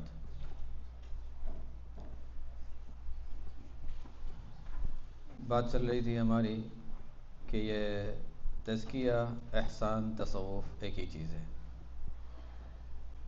اب سوال یہ ہے کہ اگر یہ ایک ہی چیز ہے تو اس میں یہ مختلف چیزیں کہاں سے آ گئیں؟ بس ایک سوال جواب کے انداز سے ہم آگے چلتے ہیں تاکہ اب زیادہ بیان کی بجائے زیادہ ایک جیسے درس کا انداز اختیار کر لیتے ہیں. اچھا آواز تھوڑی تیز لگ رہی ہے میرے خیال سے، یا میں نیچے رکھتا ہوں؟ ٹھیک ہے. تو اب سوال یہ ہے کہ اس میں کس طرح کے اعمال اور یہ جو مختلف چیزیں جو اس میں آ گئی ہیں وہ کہاں سے آئیں، کیا ہوا؟ یہ تو ہم سب جانتے ہیں کہ مسائل، ظاہری احکام، فقہ، اس میں بھی کتنی غلط چیزیں آئی ہیں. ابھی بھی ہم دیکھتے رہتے ہیں، ہر دن پتہ چلتا ہے کوئی نیا مسئلہ سامنے آ گیا، کوئی نئی چیز سامنے آ گئی. تو اس وجہ سے یہاں پر اب ہمیں یہ دیکھنا ہے کہ تصوف کی بنیادی تعلیم کیا ہے اور اس میں کس قسم کے اعمال ہیں. آسان لفظوں میں اب اس کو کر لیں، بہت آسان لفظوں میں، تصوف میں یا تزکیہ یا احسان میں 3 طرح کی چیزیں ہیں، 3 طرح کے اعمال ہیں. جو بھی کہیں بھی مشائخ کے اعمال میں دیکھیں 3 طرح کی چیزیں ملیں گی. نمبر 1 وہ اعمال ہیں جو منصوص جس کو کہہ سکتے ہیں، جو قرآن یا حدیث میں جن کا تذکرہ ملتا ہے. مثلا افضل الذکر لا الہ الا اللہ، کہا جائے گا اچھا لا الہ الا اللہ پڑھ لیا کریں، فلانی تسبیح پڑھ لیا کریں، تیسرا کلمہ پڑھ لیں، استغفار پڑھ لیں، درود شریف پڑھ لیں، تہجد کا اہتمام کر لیں، اشراق پڑھ لیں، اوابین پڑھ لیں. جو بھی جن چیزوں کا تعلق ایک اسلاف سے ہمیشہ سے ایک چیز رہی ہے، احادیث میں جن کا تذکرہ ملتا ہے، وہ اعمال ہیں. ظاہر ہے یہاں پر تو کوئی اشکال کی بات نہیں، ویسے بھی انسان کو کرنا ہے، ویسے بھی انسان کرتا ہے اور کرنا چاہیے. دوسرے اعمال یہ تو وہ ہیں جو عام اعمال مسنونہ ہم کہہ سکتے ہیں. دوسرے وہ اعمال ہیں جو شریعت کے خلاف ہیں. صحیح بات ہے، تصوف میں بعض ایسے اعمال کو تصوف کے نام سے، حالانکہ وہ تصوف سے کوئی تعلق نہیں، تصوف کے نام سے ایسے اعمال داخل کیے گئے ہیں جو اصل کے لحاظ سے اسلام کے خلاف ہیں. جس کا میں نے مثال دی تھی، میوزک ہے. ہم ہمارے ملکوں میں چلے جائیں، قبروں کے پاس لوگ بیٹھے ہوتے ہیں، میوزک بجا رہے ہیں، باجے بجا رہے ہیں. جو چیز خلاف شرع ہے وہ خلاف شرع ہے. اس میں چاہے وہ کوئی فقہ کا نام استعمال کرے یا تصوف کا نام استعمال کرے یا اسلام یا جو بھی نام استعمال کرے، جو چیز غلط ہے وہ غلط ہے، وہ اسلام میں نہیں آئے گی. اس کی وجہ سے، لیکن اس کی وجہ سے اگر کوئی تصوف کہتے ہیں تصوف میں یہ چیز بتائی جاتی ہے تو تصوف برا نہیں ہے، وہ عمل برا ہے. جیسے کوئی فقہ میں کہتا ہے اچھا میرا فتویٰ یہ ہے کہ اچھا ایسا ہونا چاہیے. اب تو نئے نئے فتوے بہت سے ایک زمانے سے لوگوں نے شروع کیا اور اب ماشاءاللہ اس میں اضافہ ہوتا جا رہا ہے. لوگ کہتے ہیں نا کہ پہلے زمانے میں یہ جو نواقض وضو ہیں، وضو جو ٹوٹتا ہے انسان کا، تو وضو ٹوٹتا ہے، یہ کہا گیا اچھا یہ ہو جائے تو وضو کر لیا کرو، یہ ہو جائے تو وضو کر لیا کرو. تو اصل یہ تھا نا کہ اسلام میں صفائی سکھائی گئی ہے. اب صفائی کے لیے چونکہ وہ لوگ کچے راستے ہوتے تھے، وہ جس کا میں نے تذکرہ کیا، مٹی وغیرہ ہوتی تھی، کچے راستے ہوتے تھے، مٹی اڑتی تھی، مسجد میں بھی پتھر ہیں، یہ سب چیزیں ہیں. تو اس وجہ سے یہ کہا کہ دیکھو ریح نکل جائے، تھوڑی سی ہوا نکل جائے تب بھی وضو کر لو، خون نکل جائے تب بھی وضو کر لو، یہ کر لو وہ کر لو. اب تو پکے راستے ہیں، اب تو صاف ستھرے قالین والی مسجدیں، اب ہمیں ان چیزوں کی ضرورت نہیں ہے. تو اب وہ احکام، اب ضرورت باقی نہیں رہی کہ ہر چیز میں اس طرح چیزوں میں وضو کیا جائے. یہاں تک بھی لوگ کہنے والے یہ بھی کہتے ہیں. اس کا مطلب یہ نہیں ہے کہ فقہ غلط ہے، اس کا مطلب ہے کہ وہ فقہ میں اس نے داخل کیا، وہ فقہ کے نام سے وہ غلط ہے. ظاہر ہے تمام چیزوں میں ہم یہی کہیں گے، تصوف میں کوئی بات غلط آ گئی، تصوف غلط ہے. یہ ہماری طرف سے ایک واقعی دیکھا جائے امت میں ہماری طرف سے ایک زیادتی یہ ہوئے، اور اس کی وجہ ہے کہ ہم شاید بچپن سے یا پرانے دور سے ایک بات سنتے آ رہے ہیں. وہی خاندانی مسلمان پرانے دور سے ایک بات سنتے آئے ہیں، تو ہمارے ذہنوں میں یہ بات بیٹھی ہے، نہیں تصوف میں یہ ہوتا ہے، یہ ہوتا ہے، یہ ہوتا ہے، یہ سب غلط ہے، تو تصوف غلط ہے. تصوف غلط نہیں ہے، تصوف میں یہ جو باتیں شامل کی گئی ہیں وہ غلط ہے. اصل بات یہ ہے کہ ہم نے اس کو پڑھا نہیں، سیکھا نہیں. تو بعض اعمال وہ ہیں جو مسنون ہیں، منصوص ہیں، قرآن و حدیث میں جس کا تذکرہ آ گیا، ظاہر ہے وہ تو اس میں تو کسی کو کوئی شبہ کی بات نہیں ہے. دوسرے وہ اعمال ہیں جو خلاف شرع ہیں، وہ غلط ہیں. اس میں کوئی اگر کہے گا کہ نہیں یہ کرنے سے یہ فائدہ ہوگا، ہم کہیں گے نہیں، فائدہ ہمیں فائدہ نہیں دیکھنا، ہمیں تو دیکھنا شریعت کو، شریعت کے خلاف کوئی چیز نہیں کرنی. وہ نکل گیا. تیسری قسم، یہاں تک تو بات بالکل واضح ہے. تیسری قسم جو ہے اس کو تھوڑا سا سمجھنا ہے. تیسری قسم وہ اعمال ہیں جس کو اسلام میں کوئی اس کی حرمت بھی نہیں ہے، لیکن وہ سنت بھی نہیں ہے، سنت اعمال نہیں ہے. اور کتابوں میں لکھا ہوا ہے کہ اس کو سنت سمجھ کر نہیں کیا جاتا، تو پھر کیوں کرتے ہیں؟ وہ علاج کے طور پر کیے جاتے ہیں. یہ بات ضروری ہے کہ اس کو سنت سمجھ کر، اسے کہ سنت نہیں ہے تو سنت سمجھ کر نہ کیا جائے. وہ علاج ہے، تجربے سے ثابت ہے کہ اس طرح کرنے سے یہ فائدہ ہوتا ہے، تو اس کو علاج کے طور پر اختیار کیا جاتا ہے. کوئی کہے گا وہ کیسے؟ جیسے جسمانی بیماریوں کے لیے بھی طرح طرح کے تجربات ہوتے ہیں کہ دیکھو یہ دوائی لینے سے یہ فائدہ ہوتا ہے، یہ کریں گے تو یہ ہوتا ہے. حکیمی دوائیاں ہیں، ہومیوپیتھک دوائیاں ہیں، طرح طرح کے علاج ہوتے ہیں. تو اصل یہ ہے کہ جسم کی بیماری چونکہ ہمیں تکلیف محسوس ہوتی ہے، نظر آتی ہے، تو اس کے علاج کی ہمیں فکر ہوتی ہے. روح کی بیماریاں چونکہ نظر نہیں آتی، اس کا ہمیں احساس نہیں ہے. جیسے حدیث میں آتا ہے کہ ذاق طعم الایمان ثلاث من کن فیہ وجد بہن حلاوت الایمان. ہمیں پتہ ہی نہیں حلاوت ایمان ہے کیا. فرمایا کہ آپ صلی اللہ علیہ وسلم نے فرمایا 3 باتیں جس میں ہوں گی وہ ایمان کی حلاوت پا لے گا. اس کا مطلب ہے کہ کوئی چیز ہے جس کو بیان کیا گیا ہے، حلاوت الایمان. کوئی چیز ہے ذاق طعم الایمان، ایمان کا ذائقہ چکھ لے گا. لیکن ہم صرف ظاہری عمل کر لیا، فارغ ہو گئے، سلام پھیرا ہو گئے. تو وہ چیز جو حقیقت ہے اس کو ہم نہیں پا رہے. یہی تو وجہ ہے کہ امام غزالی رحمۃ اللہ علیہ اپنے وقت کے اتنے بڑے فقیہ، محدث، اپنے وقت کے مفسر، سب کچھ تھے، وہ فلسفی، سب کچھ تھے وہ. اور اس زمانے کا ان کے پاس جو عہدہ تھا، جو منصب تھا، ہم تاریخ اگر پڑھیں، جو منصب تھا وہ تھا کہ اس زمانے کا جو حاکم وقت تھا، جو خلیفہ تھا، وہ بھی ان کے مسائل میں ان سے بات مان کر پھر چلے گا. وہ قاضی القضات کا ان کا عہدہ، اور بڑا عہدہ تھا ان کا. سب سے بڑا جو جامعہ ہوا کرتا تھا، مدرسہ، اس کے وہ سب سے بڑے استاد تھے. بہت اونچا مقام تھا. لیکن احساس یہ تھا کہ یہ ظاہر ہم کر رہے ہیں، اس کے پیچھے جو حقیقت، روحانیت، جو دھیان اور اخلاص اور خشوع، یہ چیزیں نہیں مل رہی ہیں. ان کو ایک کمی کا احساس ہو رہا تھا، سب کچھ ہونے کے باوجود. لیکن جب یہ سوچتے تھے کہ مجھے وہ چیز حاصل کرنی ہے، تو خیال یہ ہوتا تھا کہ میں اس کا کیا کروں گا، یہ تو میرے ذمہ، پڑھانا، یہ سب کرنا، درس، یہ سب اتنے ساری ذمہ داریاں، میں ان کو کیسے چھوڑوں. تو وہ مؤخر کرتے رہے، لیکن وہ اندر کی جو چیز تھی وہ بڑھتی رہی. صبر نہیں ہو سکا کہ نہیں کسی طریقے سے مجھے وہ چیز حاصل کرنی ہے.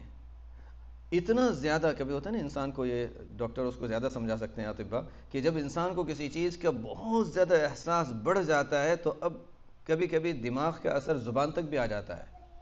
تو ہوا یہ کہ اب وہ بول بھی نہیں سکتے تھے اچھی طرح، زبان بند ہو گئی. انہوں نے کہا اچھا اب میرے لیے راستے کھل گئے.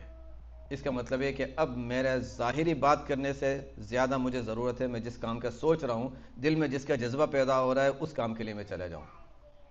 لیکن کیسے بتائیں، کوئی تیار ہونے کے لیے تو یہ تیار نہیں تھا. نہیں، آپ نہیں جا سکتے، آپ کی تو یہاں ضرورت ہے. ایسے لوگوں کو تو ظاہر ہے جو اتنے بڑے منصب پر ہوں، ان کا وجود ہی بڑی چیز ہوتی ہے. ان کی تحریر، ان کے الفاظ، چاہے جتنا بھی بول سکیں، وہ تو بڑی قیمتی ہوتے ہیں. اچانک سے انہوں نے فیصلہ کیا اور نکل گئے وہاں سے جنگلوں میں. ایک جذبہ تھا اور نکل گئے. اور پھر بڑے اس زمانے کے جو مشائخ تھے ان کو تلاش کیا، ان کے پاس حاضر ہوئے. 10 سال انہوں نے اس طرح گزارے. 10 سال گزارے انہوں نے. اس کے بعد پھر دوبارہ وہیں آئے، اللہ تعالیٰ کا کام لینا تھا. اس کے بعد پھر وہیں آئے. اب ان کے کام میں، ان کی کتابوں میں، ان کی جو تاثیر ہے وہ کچھ اور ہی ہے، اور عجیب تاثیر ہے. اسی وجہ سے ہمارے علماء کے فرماتے ہیں کہ امام غزالی رحمۃ اللہ علیہ کی کتاب احیاء العلوم وغیرہ اکیلے بغیر کسی کی نگرانی کے نہیں پڑھنی چاہیے. ایک عجیب بات ہے. کیوں؟ اس لیے کہ انہوں نے جن حالات میں، دل کے جس جذبے کے ساتھ اور دنیا سے کی جس بے رغبتی کے ساتھ انہوں نے اس کتاب کو لکھا ہے، پڑھنے والے پر اس کا اثر ہوتا ہے. بڑے دل سے لکھا ہے انہوں نے، اور اس کا اثر ہوتا ہے. بہت سے لوگ اس کو پڑھنے کی وجہ سے دنیا سے اتنے متنفر، کھانا پینا چھوڑ دیا. لیکن ہم لوگ وہ کر نہیں سکتے. اب کھانا پینا وغیرہ چھوڑ دیا، روزوں پہ روزے، اور تھوڑی سے اوپر گزارا ہو رہا ہے، اور راتوں کو جاگ رہے ہیں. چند دنوں میں صحت خراب ہو گئی. تو اس لیے کہتے ہیں کہ ان کی کتاب پڑھنے کے لیے بھی انسان کسی کی نگرانی میں. ہمارے نام تو نہیں لیتا، ہمارے علماء میں، بڑے علماء میں ایک ہیں، کہتے ہیں کہ میں مدینہ منورہ میں پڑھا کرتا تھا، اور ہندوستان وغیرہ سے پڑھا، پھر وہاں جا کر وہ پڑھ رہے تھے. کہ ہمارے حضرت مولانا ابو الحسن علی ندوی رحمۃ اللہ علیہ، مولانا علی میاں رحمۃ اللہ علیہ مشہور نام ہے، وہ جب وہاں آئے، انہوں نے مجھے دیکھا تو مجھے دیکھ کر کچھ پہچان گئے کہ کچھ حالات اس کے کچھ اچھے نہیں لگ رہے ہیں. تو انسان کے چہرے سے پہچان لے جاتا ہے کہ بڑے محنت مجاہدے سے گزر رہا ہے، کوئی حالت ایسی ہے. انہوں نے کہا کیا آپ احیاء العلوم پڑھتے ہیں؟ ہاں وہ نہ پڑھا کرو، دوسری کتاب پڑھا کرو.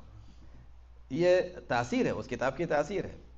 بلکہ وہ ہمارے پاس فضائل صدقات ہے حضرت شیخ الحدیث مولانا زکریا رحمۃ اللہ علیہ کی، اس میں انہوں نے اس کا کافی حصہ اردو میں ہمارے لحاظ سے آسان کر دیا، اردو میں اس کو نقل کیا. صرف اس کو ایک مرتبہ پڑھ لیں، ایک عجیبی دل کی کیفیت ہوتی ہے کہ واقعی انہوں نے جس طرح لکھا ہے واقعی مجھے کھانا نہیں کھانا چاہیے. لیکن پھر ظاہر ہے ہم اس کا اگر واقعی اس پر عمل کر لیا تو ہماری صحت پر اثر پڑتا ہے. تو بہرحال وہ چیزیں ہیں اپنی جگہ. لیکن یعنی اب انہوں نے یہ محسوس کیا کہ ایک چیز کی کمی ہے، اس کو حاصل کرنے کے لیے وہ نکلے. لیکن وہ احساس کا ہونا، وہ ہر ایک کے اندر یہ چیز آتی بھی نہیں کہ ہر ایک کے اندر یہ احساس ہو. بہرحال تجربے کی بنیاد پر باتیں بتا رہا تھا کہ اعمال بعض وہ ہوتے ہیں جس کا تجربے کی بنیاد پر یہ معلوم ہوتا ہے کہ اس سے یہ فائدہ حاصل ہوتا ہے. وہ اعمال خلاف شرع نہیں ہیں تو ہم کہیں گے کہ اچھا اس میں پھر کوئی اس کو سنت کہہ کر نہ استعمال کریں، اس کو سنت کہہ کر اس پر عمل نہ کریں، اس کو بس علاج کے حد تک اس کو علاج کہہ کر اس سے فائدہ اٹھا لیں اور علاج ہی کہیں، اس کو سنت نہ کہیں. اس کی مثال حضرت مولانا محمد منظور نعمانی رحمۃ اللہ علیہ کے واقعے سے ہمیں اس کا پوری بات سمجھ میں آ جاتی ہے. ان کے بڑوں کے واقعات بھی بڑے عجیب ہوتے ہیں. مولانا محمد منظور نعمانی رحمۃ اللہ علیہ اپنے وقت کے بڑے یعنی اللہ تعالیٰ نے ان کو صاحب تصنیف اور صاحب کمال بنایا تھا. تو انہوں نے فرمایا کہ میں بھی مدارس میں پڑھا تھا، علم دین حاصل کیا تھا اور بڑے جید علماء میں شمار ہوتے تھے، بڑے اللہ تعالیٰ نے ان کو بڑی صلاحیتیں دی تھیں. فرماتے ہیں چونکہ مشاغل بہت زیادہ تھے تو دل چاہتا تھا کہ اب تھوڑا سا مشاغل سے نکل کر میں تھوڑا سا تنہائی میں یکسوئی میں کچھ عبادت کروں، تھوڑا سا چند دن کے لیے میں کہیں اس طرح چلے جاؤں عبادت کے لیے. اور یہ چیز سنت بھی ہے. آپ صلی اللہ علیہ وسلم کے بارے میں بہت سے لوگوں کا علم نہیں ہے کہ حضرت عائشہ رضی اللہ تعالیٰ عنہ سے کسی نے سوال کیا تھا عن البداوہ، تو آپ صلی اللہ علیہ وسلم کے بارے میں پوچھا کہ کیا تنہائی میں آپ صلی اللہ علیہ وسلم کبھی دیہاتوں وغیرہ جنگل میں جاتے تھے؟ میں ہاں جایا کرتے تھے. یہ یہاں اشارہ کر کے فرمایا جو اونچی پہاڑیاں چھوٹی چھوٹی نظر آ رہی ہیں یہاں جاتے تھے اور تنہائی میں کچھ وہاں کبھی کبھی وقت گزارا کرتے تھے. تو وہ بھی ہے تنہائی، اذا فرغت فانصب وإلی ربک فرغب، تنہائی میں خلوت جس کو کہتے ہیں. تو بہرحال غار حرا میں جو وقت ہوتا تھا وہ تو طویل مہینوں مہینوں کا ہو جاتا تھا، کبھی یہاں پر بعد میں بھی ہوتا تھا. تو خیر اب حضرت مولانا منظور نعمانی رحمۃ اللہ علیہ نے لوگوں سے مشورہ کیا کہاں جانا چاہیے کیا ہے. لوگوں نے بتایا کہ دیکھو سب سے اچھی جگہ جو آبادی سے دور بالکل جنگلوں میں ایک طرف ایک بزرگ ہیں وہاں پر مولانا عبد القادر رائے پوری، وہاں چلے جاؤ. وہاں شہر کی کوئی بلکہ وہاں پکا روڈ بھی نہیں ہے تو بہت زیادہ گاڑیوں کا آنا جانا یا شہر کی آبادی کچھ بھی نہیں، تنہائی وہاں سکون سے وقت گزار لو، کچھ وقت گزارنا چاہ رہے ہو. وہاں گئے. کہتے ہیں میں ان کے ساتھ بیٹھا تھا. حضرت مولانا عبد القادر رائے پوری رحمۃ اللہ علیہ پوری دنیا سے ایسا لگ رہا تھا کہ الگ ایک اپنی دنیا میں بیٹھے ہیں، لیکن پوری دنیا کی خبریں. یہ عجیب بات ہے. سوشل میڈیا کے زمانے میں میرے خود کی طبیعت نہیں چلتی خبروں میں، تمہیں زیادہ خبروں سے کسی سے پوچھ لیا اور کسی نے بتا دیا تو ٹھیک ہے. ان کا مزاج تھا وہاں رہتے ہوئے جب سوشل میڈیا ایسی کوئی چیز نہیں تھی، اخبار وہاں نہیں پہنچتے تھے، لیکن تمام دنیا کے لوگوں کا آنا جانا، یعنی جو خاص لوگ آتے تھے، بڑے بڑے لوگ آیا کرتے تھے. تو پوری خبروں کا معلوم کرنا اور خاص ایک شخص کو رکھا تھا جو آ کر خبریں خاص بتا دیا کرتا تھا. تو یہ ان کی دلچسپی تھی، امت کے حالات سے واقف ہونا ایک علماء کی ذمہ داری ہے. تو خیر فرماتے ہیں میں ان کے ساتھ بیٹھا تھا اور جب شام کا وقت ہوا تو مغرب کے بعد نماز وغیرہ سے فارغ ہوئے تو وہ حضرت عبد القادر رائے پوری رحمۃ اللہ علیہ وہ باہر وہاں چارپائی کی طرح تھا وہاں بیٹھے اور مجھے بھی ساتھ بٹھا لیا. اتنے میں جو ذاکرین ذکر کرنے والے تھے انہوں نے ذکر شروع کر دیا، لا الہ الا اللہ الا اللہ. تو میں نے یہ کیا چیز ہے؟ تو فرماتے ہیں میں نے حضرت عبد القادر رائے پوری رحمۃ اللہ علیہ سے پوچھا کہ یہ کیا ہم نے جتنا کتابوں میں جو پڑھا ہے جو سنا ہے وہی جو عام ایک ظاہر ہے ایک ذہن میں ایک سوال آئے گا تو ان کے ذہن میں وہی سوال، لیکن یہ لوگ بڑے صاف دل کے لوگ تھے. جو بات ہے وہ صاف کر لی اور پوچھ لی، اور جب پوچھی ہے تو اس نیت سے پوچھیے کہ سمجھنا ہے. یہ بڑی بات ہے، یہ بڑا کمال ہے. تو حالانکہ بہت بڑے ایک اپنے وقت کے ایک بڑے عالم اور بڑے مصنف سمجھے جاتے تھے، بڑے لوگوں کے ان پر اعتماد تھا لوگوں کا. تو خیر فرماتے ہیں میں نے سوال کر لیا کہ حضرت میں نے جتنا پڑھا ہے، ہم نے جتنا سیکھا ہے کہ صحابہ نے اس طرح کا کوئی عمل نہیں کیا اور یہ چیز کوئی سنت سے ثابت نہیں ہے، تو یہ اس کا کیا مقصد ہے اور یہ کیوں کیا جاتا ہے؟ فرماتے ہیں کہ میں نے سوال تو یہ کیا، لیکن مولانا عبدالقادر رائے پوری رحمۃ اللہ علیہ نے بالکل میری توقع کے خلاف جواب دیا، یہ فارغ لوگ بیٹھے ہیں، ان کو ذکر کرنے دو، ہم اپنے کام کی باتیں کرتے ہیں۔ یعنی کام کی باتیں پھر کیا، اچھا مسلمانوں کے حالات اور ان کے بارے میں کہا، انہوں نے کہا کہ میری دلچسپی کا عنوان تھا، تو اس عنوان پہ بات شروع کی تو بات چلتی رہی اور ہم بات کرتے رہے اس عنوان پہ۔ لیکن فرماتے ہیں دل میں تو ظاہر ہے، دل میں تو وہ سوال ذہن میں رہ گیا کہ اچھا میرے سوال کا مجھے جواب نہیں ملا، لیکن یہاں ہمارے سمجھنے کی ایک بات ہے کہ وہ یہ فرماتے ہیں کہ مجھے دل میں یہ خیال نہیں ہوا کہ ان کو میرے سوال کا جواب نہیں آتا اس وجہ سے نہیں دیا۔ یہ بڑی چیز ہے، یہ بڑی چیز ہے۔ یہ خیال نہیں ہوا کہ ان کے پاس میرے سوال کا جواب نہیں ہے اس وجہ سے جواب نہیں دیا، بلکہ دل میں خیال یہ آیا کہ شاید میں نے طالب صادق میں سچی طلب میرے اندر نہیں ہے سیکھنے کی، شاید میرے اندر وہ جذبہ پوری طرح نہیں ہوگا، اس وجہ سے مجھے جواب نہیں ملا ہے، مجھے طالب صادق نہیں سمجھا گیا ہے، یہ صحیح طالب علم جس کو کہیں وہ نہیں سمجھا گیا ہے۔ خیر وہ بات پوری ہو گئی، کہتے ہیں بعد میں تھوڑا سوچتا رہا، لیکن خیر دوسرا دن پھر میں ٹھہرا، وہی جس مقصد کے لیے گئے تھے وہ مقصد تو وہی تھا کہ تنہائی میں بیٹھ کر ذرا دنیا کی چیزوں سے الگ طرح کی عبادت میں تھوڑا سا وقت تنہائی میں گزرے۔ دوسرا دن آیا، شام کا وقت ہوا، پھر وہی حضرت کے ساتھ بیٹھا اور پھر وہی ذکر کا سلسلہ شروع ہوا، پھر میں نے وہی سوال، حضرت میں نے کل بھی سوال کیا تھا، پھر آج وہی سوال کر رہا ہوں کہ یہ ہم نے جتنا پڑھا ہے، جو کتابوں میں پڑھا ہے، جو صحابہ کے حالات میں پڑھا ہے، اس میں یہ چیز تو کہیں بھی پڑھی نہیں ہم نے۔ فارغ لوگ بیٹھے ہیں، ان کو اپنا ذکر کرنے دو، ہم اپنی بات کرتے ہیں۔ پھر عنوان بات کو ٹال دیا۔ فرماتے ہیں پھر میں سوچتا رہا کہ اچھا یہ کیا بات ہے، لیکن بہرحال اب حضرت کے ادب کے لگتے ہوئے اور دوسرے عنوان کا خیال رکھتے ہوئے اچھا اس پر ہم نے بات شروع کر دی۔ اب وہ بات چلتی رہی۔ فرماتے ہیں لیکن اب میرے ذہن میں ذرا اور زیادہ سوال پیدا ہونے لگا کہ یہ اس کی حقیقت میں خود سمجھنے کی کوشش کروں۔ میں خود فرماتے ہیں میں خود صاحب علم ہوں، تو میرے پاس بھی علم ہے، میں اپنے علم کی بنیاد پر یہ فیصلہ کروں کہ اس میں صحیح غلط کیا ہونا چاہیے۔ فرماتے ہیں میں رات کو بہت دیر تک اپنے سے سوال جواب خود ہی کرتا رہا۔ یہ بڑی چیز ہے، قرآن نے بھی کہا نا کہ اگر کسی چیز کے بارے میں کوئی ایسے لوگ جو اچھے معلوم ہوتے ہیں، سچے معلوم ہوتے ہیں، وہ کوئی بات کہتے ہیں ہمیں سمجھ میں نہیں آتی، تو کیا کرنا چاہیے؟ ان تقوموا للہ مثنی و فرادا ثم تتفکروا، یہ قرآن نے بتایا، قرآن کا نسخہ ہے کہ کبھی تنہائی میں بیٹھ کر سوچو کہ انہوں نے جو بات کہی ہے اس میں غلط کیا بات ہے، اس میں کون سی چیز ہے جو قابل اشکال ہے، یا کسی ایک کو ساتھ لے لو، بس زیادہ نہیں، بڑے مجمع میں پھر فیصلہ نہیں ہوتے، تو ایک ہوں یا دو ہوں، بیٹھ کر تنہائی میں سوچو اور دیکھو کہ اس میں غلط چیز کیا ہے، کیا چیز ہے جس میں اشکال ہے۔ فرماتے ہیں میں رات کو سوچتا رہا اور بہت دیر تک میں سوال کرتا رہا، لیکن بڑی چیز اللہ تعالیٰ نے ان کو کیا دی تھی؟ بزرگوں کا ادب۔ تو یہ ذہن میں نہیں آیا کہ میرا سوال دے نہیں سکتے اس وجہ سے نہیں دیا، ایک بات۔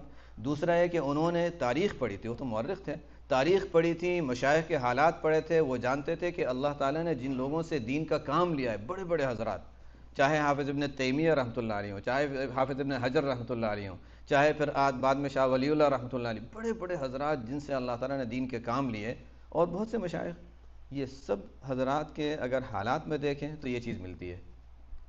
مطلب یہ سب لوگ غلط تو نہیں ہو سکتے، یہ سب لوگ غلط تو نہیں ہو سکتے، میں کہیں سمجھنے میں غلطی کر رہا ہوں، یہ ایک چیز اپنے آپ کو انہوں نے سمجھا دی۔ خیر کہتے ہیں رات دیر ہو گئی، سوال جواب میں سوچتا رہا، صبح ہوئی تو حضرت مولانا عبدالقادر رائے پوری رحمۃ اللہ علیہ چلنے کے لیے، ٹہلنے کے لیے تشریف لے جاتے تھے۔ یہ بھی ایک اچھی چیز ہے کہ صبح صبح انسان باہر چلے اور چلتے ہوئے اپنے کچھ تلاوت اور تسبیحات اور معمولات وغیرہ یہ پڑھ لے، صحت کے لیے بھی اچھا ہے، روحانیت کے لیے بھی اچھا ہے، دونوں لحاظ سے اچھا ہے۔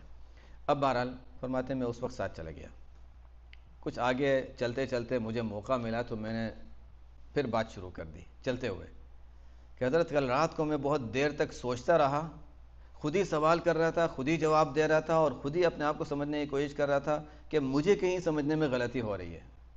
بزرگوں کی باتیں بھی بڑی اونچی ہوتی ہیں، اب وہ سمجھ گئے کہ اچھا اب یہ جگہ پر پہنچ گیا ہے کہ اب اس کو سمجھایا جا سکتا ہے۔ فرمایا کہ مولانا صاحب آپ کو یہی اشکال ہے نا کہ یہ بدعت ہوگا؟ فرمایا ہاں۔ ابھی تعریف کیا ہے؟ اب اس کے بعد آگے جو بات سمجھائے تو کہتے ہیں مجھے پوری بات سمجھ میں آ گئی، میں بس وہ سمجھانا چاہ رہا ہوں کہ یہ جو تصوف کے وہ اعمال جس کے شریعت میں ممانعت نہیں ہیں لیکن سنت بھی نہیں ہے، تو عام طور پر یہ چیز ذہن میں آتی ہے کہ یہ بدعت ہوگا۔ اگر ہم اس کو یہ سمجھ کر کریں گے کہ یہ سنت ہے تو پھر بدعت ہو جائے گا، دین میں داخل کر رہے ہیں۔ اگر ہم اس کو یہ سمجھ کر رہے ہیں کہ نہیں یہ صرف علاج ہے، یہ صرف علاج ہے، جیسے کہتے ہیں کہ اچھا یعنی کوئی فلانی بیماری آ گئی، اتنی مرتبہ سورہ فاتحہ پڑھ لو، دم کر لو، تو سورہ فاتحہ پڑھنا تو ہے، لیکن وہ تعداد وغیرہ کبھی جو بیان کی جاتی ہے وہ سنت سے ثابت نہیں ہوتی، لیکن تجربے سے ثابت ہے کہ اس سے فائدہ ہوتا ہے. یا شافی یعنی بعض اسماء الحسنی ہے جس کی خصوصیت ہے کہ یہ پڑھ لو اور دم کر لو، تو یہ تجربات کی چیزیں ہیں. اس کا تعلق اس سے ضروری نہیں کہ سنت سے ثابت ہو، بس ناجائز نہیں ہے، منع نہیں ہے، اور اس کو سنت سمجھ کر نہیں کر رہے، علاج کے لیے کر رہے ہیں اور تجربے کے لیے، تجربے کی بنیاد پر کر رہے ہیں، تو کوئی حرج کی بات نہیں. اس کی مثالیں آ گئی کہ دیکھو مدرسہ ہوتا ہے. اب مدرسہ قائم کرنا جہاں لوگ آ کر باقاعدہ اس میں داخلے لیے جاتے ہیں، اتنا ہوگا، اچھا صبح یہ کلاس ہوگی، پھر یہ کلاس ہوگی، پھر 8 بجے سے 12 بجے تک کلاسیں ہوں گی، پھر 2 بجے سے 4 بجے تک کلاسیں ہوں گی، یہ سنت سے ثابت ہے؟ تو پھر سب بدعت ہونا چاہیے.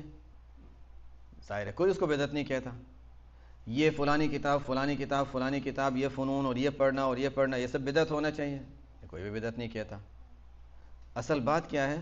اصول سے سمجھنا ہے.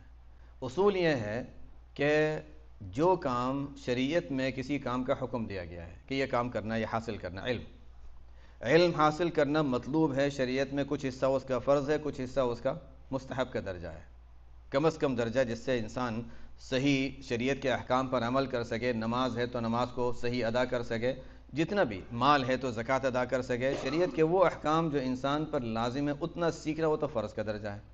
اس سے زائد وہ سیکھ لیتا ہے کہ اچھا شاید ضرورت پیش آ جائے تو مجھے بھی کام آئے گا، یا کوئی مجھ سے پوچھ لے گا تو میں اس کو بتا سکوں، زائد حصہ مستحب کا درجہ کہلاتا ہے. تو جس طرح علم حاصل کرنا شریعت میں مطلوب ہے، چاہے وہ فرض ہو یا مستحب ہو، تو لیکن اس کو حاصل کرنے کے اگر انسان کوئی اپنے زمانے کے تجربات کے لحاظ سے کوئی نیا طریقہ اختیار کرتا ہے اور وہ نیا طریقہ سنت سے ثابت نہیں ہے لیکن خلاف شرع بھی نہیں ہے، تو ہم کہیں گے اچھا یہ تو اچھا کام ہے، اس میں بدعت ہونے کی بات ہی نہیں آتی، اس وجہ سے کہ وہ دین میں ہم داخل ہی نہیں کر رہے، اس کو ہم مقصد نہیں بنا رہے بلکہ اس کو ہم ذریعہ اور راستہ بنا رہے ہیں. مدرسہ، مکتب، یہ تمام چیزیں، اس پہ نظام، اس میں جو ترتیب، یہ سب چیزیں، اس کو کوئی بدعت سوچتا بھی نہیں کہ بدعت ہوگا، اس لیے کہ سب کو پتہ ہے کہ یہ اصل مقصد تک پہنچنے کا ایک راستہ ہے. تو اسی طرح یہ خاص جو میں خاص اذکار کی بات کر رہا ہوں، خاص اذکار جو خاص طریقے سے کیے جاتے ہیں، اس کا تعلق صرف اتنا ہی ہے. اگر کسی کو مناسبت نہیں ہے تو نہ کرے، کوئی بات نہیں، لیکن بہرحال خلاف شرع نہیں ہے، بدعت نہیں ہے، اس میں کوئی برائی نہیں ہے، بس اتنا ہے کہ تجربے سے ثابت ہے کہ اس طرح کرنے سے فائدہ جلدی ہوتا ہے، زیادہ ہوتا ہے. اب لا الہ الا اللہ آپ ایسے ہی پڑھتے ہیں، لا الہ الا اللہ، لا الہ الا اللہ، لا الہ الا اللہ، لیکن اگر کبھی مشائخ کے بتائے ہوئے طریقے سے آپ پڑھیں تو اس کا تھوڑی دیر میں آپ کو احساس ہوگا کہ نہیں، دل میں ایک احساس ہو رہا ہے، فائدہ ہو رہا ہے. تجربے کی بات ہے، خود تجربہ کر کے انسان دیکھ لے. جن کو نہیں ہوا وہ تجربہ کر لیتے ہیں تو کہتے ہیں نہیں واقعی بات سمجھ میں آتی ہے. اس کا تعلق سنت اور بدعت سے نہیں ہے. یہ اسی طرح ہے جیسے مدرسے میں اوقات میں اس وقت یہ ہوگا، اس وقت یہ ہوگا، اس وقت یہ ہوگا، یہ سکھایا جاتا ہے.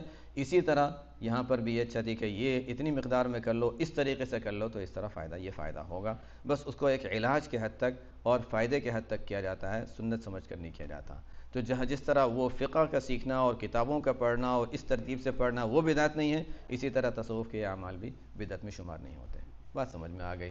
اب اس کے بعد تو حضرت مولانا منصور نعمانی خود بھی بیعت ہوئے اور پھر انہوں نے بھی اذکار کیے اور پھر وہ سلسلہ آ گیا. تو یہ بہرحال ہم اگر دیکھیں جتنے ہمارے وہ حضرات جن سے اللہ تعالیٰ نے دین کا کام لیا ہے، انہوں نے سب میں ہم دیکھیں تو یہ چیز ہمیں ملے گی کہ انہوں نے کسی نہ کسی سے انہوں نے تعلق قائم کیا، تصوف کے میدان میں لگے، یعنی وہی تصوف یا تزکیہ یا احسان، اس میدان میں لگے اور انہوں نے ٹھیک ہے اس کی غلط چیزوں کو نکالا، بس بعض چیزیں خلاف شرع تھیں اس کو بھی نکالا، جو صحیح تھا اس پر قائم رہے، اور اس کے ذریعے سے انہوں نے اللہ تعالیٰ نے اس کے بعد ان کو جو اس کے ذریعے سے جو فائدہ پہنچا اور نفع ہوا، ظاہر ہے وہ پہلے کے مقابلے میں بہت زیادہ تھا. اس لیے کہ ظاہر ہے اخلاص جب پیدا ہوگا، دھیان پیدا ہوگا تو اس کی قیمت زیادہ ہوگی. اب اس کی مثال دیکھ لیں. نبی کریم صلی اللہ علیہ وسلم کس اونچے مقام پر ہوں گے روحانیت کے، ہم تصور سے بھی ہم اس کو الفاظ میں ذکر کر سکتے ہیں، لیکن اگر حضور صلی اللہ علیہ وسلم دین کی تبلیغ کا کام 20 سال کی عمر میں شروع کر دیتے، ہماری ظاہری امریکہ کی سوچ کے لحاظ سے میں کہہ رہا ہوں، 20 سال کی عمر میں اگر شروع کر دیتے تو کتنے زیادہ لوگوں کو فائدہ ہو جاتا. 20 سال اور مل جاتے ہیں نا دعوت کے کام میں. اللہ تعالیٰ کا نظام یہ تھا کہ یہ جب کوئی شخص بہت زیادہ اعلیٰ درجے کی قوت اور مضبوطی کے بعد جب وہ کام شروع کرتا ہے تو اس کے تھوڑے سے کام میں بہت طاقت آ جاتی ہے. یہ ہم آپ صلی اللہ علیہ وسلم کے حالات میں دیکھیں گے وہی ملے گا کہ 20 سال میں وہ کام ہوا جو 20 سال میں ہو نہیں سکتا تھا، بلکہ زندگی انسان گزر جائے، انسانوں کی گزر جائے، پوری جماعتیں مل کر بھی کریں، وہ کام نہیں ہو سکتا جو آپ صلی اللہ علیہ وسلم سے اللہ تعالیٰ نے 20 سال کے عرصے میں کر لیا. اور یہی ہم بعد میں اسلام کی تاریخ میں ہم نے مشائخ اور علماء اور صلحاء کے حالات میں دیکھیں جن سے اللہ تعالیٰ نے دین کا کام لیا ہے. اس میدان میں لگنے کے بعد جب انہوں نے کام کیا تو اللہ تعالیٰ نے بڑی مخلوق کو ان سے فائدہ پہنچایا، اور ان کے کام میں ایک عجیب قوت اور اخلاص، عجیب قوت تھی کہ ان سے جو فائدہ پہنچا. اور جو اس میدان میں نہیں لگے ان کی ہم شاید نام بھی نہیں جانتے. عام طور پر جن کے نام بڑے بڑے داعیوں اور مبلغوں میں اور جن کے ذریعے سے جو اسلام کی تاریخ میں جن کے نام معروف ہیں، جن کے کام معروف ہیں، ہم دیکھیں گے ان کا کسی نہ کسی بزرگوں سے، مشائخ سے، تصوف سے ضرور تعلق رہا ہوگا، اس لیے کہ دین کا ایک شعبہ ہے. اصل بات یہ ہے کہ ہم نے اس کو ایک زائد چیز سمجھ کے چھوڑ دیا یا ہم نے بدعت چیز سمجھ کے چھوڑ دیا. بعضوں نے بدعت سمجھا، بعضوں نے زائد اور ایکسٹرا چیز سمجھا، حالانکہ انہ جبریل اتاکم یعلمکم دینکم، آپ صلی اللہ علیہ وسلم نے مہر لگا دی کہ دین کا سکھانے آئے تھے اور یہ سب تمہارے دین کے اجزاء اور دین کے حصے ہیں. تو بہرحال 3 طرح کے کام ہیں تصوف میں. ایک جو اعمال مسنونہ یا قرآن و حدیث سے ثابت اعمال جو ہیں، بعض وہ اعمال جو خلاف شرع ہیں وہ نکال دیے جائیں گے. تیسرے وہ اعمال جو منع نہیں ہیں اور سنت بھی نہیں ہے، تو ان کو صرف علاج کے حد تک اختیار کیا جاتا ہے، اور اس میں بدعت ہونے کی کوئی بات نہیں جب تک کہ وہ خلاف شرع نہ ہو اور اس کو سنت سمجھ کر نہ کیا جائے.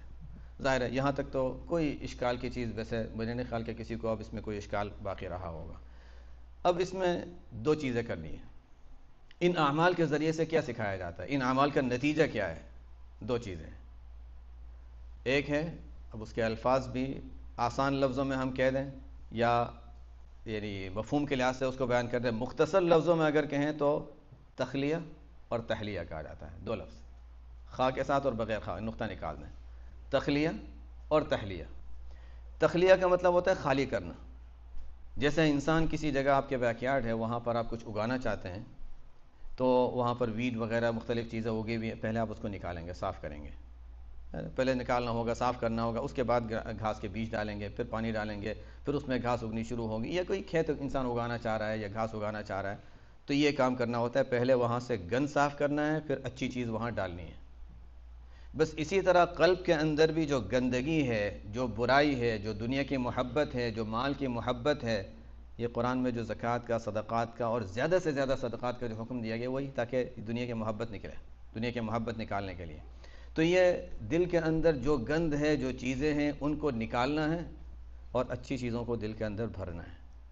یہی 2 کام ہیں جس کو کہتے ہیں تخلیہ، خالی کرنا، کہ گندگی سے اس کو خالی کرنا تاکہ اچھی چیزیں اس میں جا سکیں، اچھی چیزوں کی جگہ بنے. تو اس کو جب اچھی چیزوں سے اس کو بھریں گے اس کو کہتے ہیں تحلیہ. تحلیہ کا لفظ اگر اس کو ترجمہ تلاش کریں عربی میں، مزین کرنا. جیسے عورتوں کے زیور وغیرہ کو، زیورات وغیرہ کو حلیہ کہا جاتا ہے. تو یہ تحلیہ کہ مزین کرنا. 2 کام ہے، تخلیہ گند کو نکال دیا اور تحلیہ یعنی اچھی چیزوں سے اس کو بھر دیا.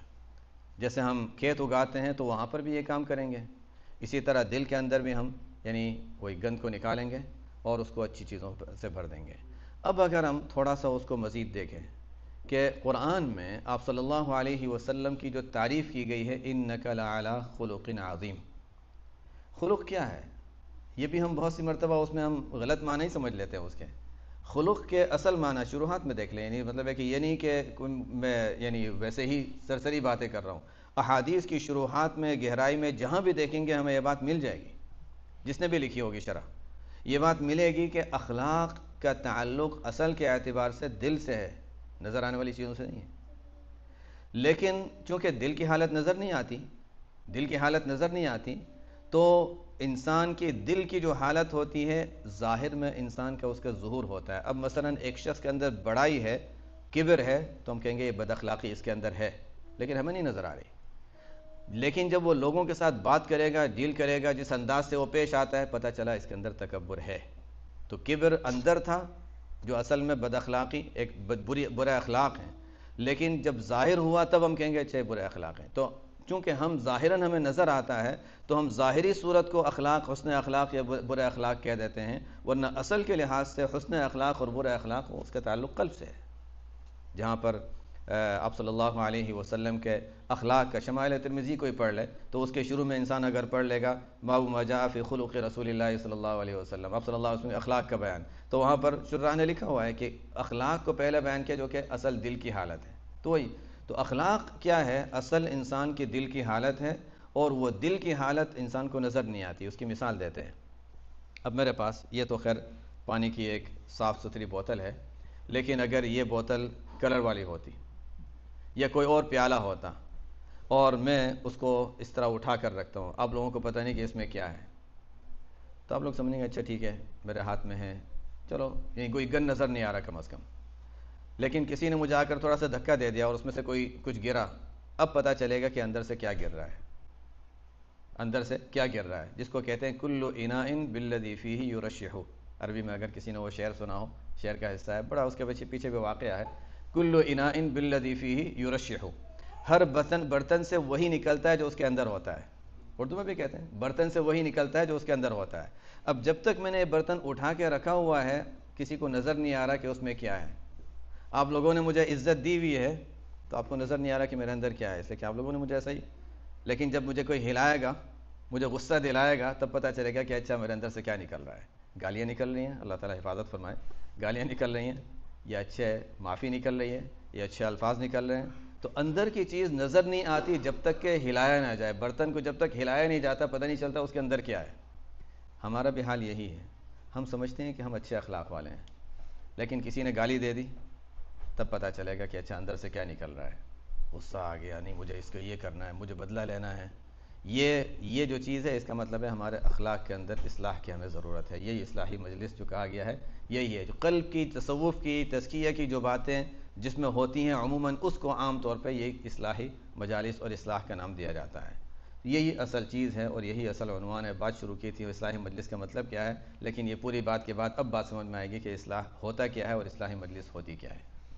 یہی چیز ہے کہ اپنے اندر کا جو گند ہے اس کو انسان سمجھے. ظاہر ہے پہلے سمجھنا ہے، اور اس کو سمجھنے کے بعد پھر اس کا نکالنے کا جو طریقہ ہے وہ سیکھنا. اب غصہ بہت سے لوگوں میں ہوگا، لیکن عام حالات میں ہم بیٹھے ہوئے ہیں، سکون سے بیٹھے ہوئے ہیں.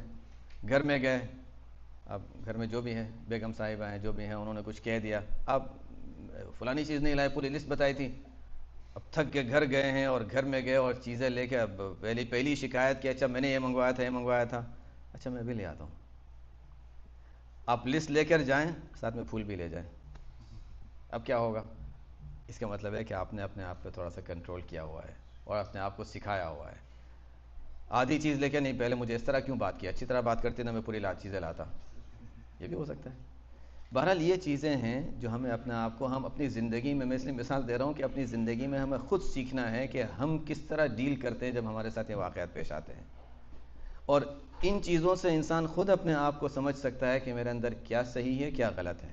یہ بنیاد ہے. اپنی غلطی کو انسان پہچانے اور اس کو ٹھیک کرنے کی کوشش کرے. اب وہ کیسا ہوگا؟ اب ظاہر ہے وہ غلطی کیسے پہچانتے وغیرہ، وہ ایک، میں تو ایسا لگ رہا ہے کہ صرف عنوانات بیان کر رہا ہوں، لیکن انشاءاللہ اس حد تک کہ بات سمجھ میں آ جائے. اب اس کے لیے عام طور پر طریقہ یہ ہوگا کہ میں اپنے طور سے کتابیں اٹھا کر دیکھنے لگ جاؤں گا تو مسئلہ حل نہیں ہوگا. اس لیے کہ میں پہلی بات تو اپنی غلطی کو شاید بہت سی مرتبہ پہچانوں بھی نہیں کہ یہ غلطی ہے یا غلطی نہیں ہے، ایک بات. دوسرا یہ کہ صحابہ کے دور سے جو طریقہ چلا آ رہا ہے وہ یہ ہے کہ اپنے بڑوں سے پوچھ کر ان کے حکم پر، ان کی رائے پر عمل کر کے فیصلہ کرنا ہے، یعنی کہ اپنی رائے کی بنیاد پر فیصلہ کرنا ہے.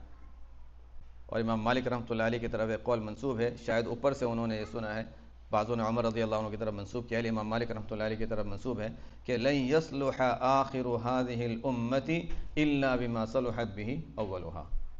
اس امت کے آخری افراد کی بھی اصلاح اسی طریقے سے ہو سکتی ہے جس طرح امت کی شروع کے افراد کی ہوئی تھی. صرف آن لائن پڑھ کے ہم نے دیکھ لیا کہ اچھا غصے کا علاج یہ ہے، ہم آن لائن کے اس پر عمل کر لیا، وہ کافی نہیں ہے. فلانی چیز ہے، اچھا ہم تلاوت ہم نہیں کر رہے، ہم تسبیحات نہیں کر رہے، مسنون اعمال نہیں کر رہے، اچھا میں اب کوشش کر لیتا ہوں. اس کا طریقہ کیا ہے؟ صحابہ کے دور سے جو طریقہ ہے وہ ہے کہ اچھا کسی کو اپنا بڑا بنا لو. بیعت ہونا ضروری نہیں ہے، یہ بعض لوگ سمجھتے ہیں کہ تصوف کی بات کا مطلب آخر میں یہ آ جائے گا کہ بیعت ہونا ہے. بیعت ہونا ضروری نہیں ہے لیکن مفید ضرور ہے, مفید ضرور ہے.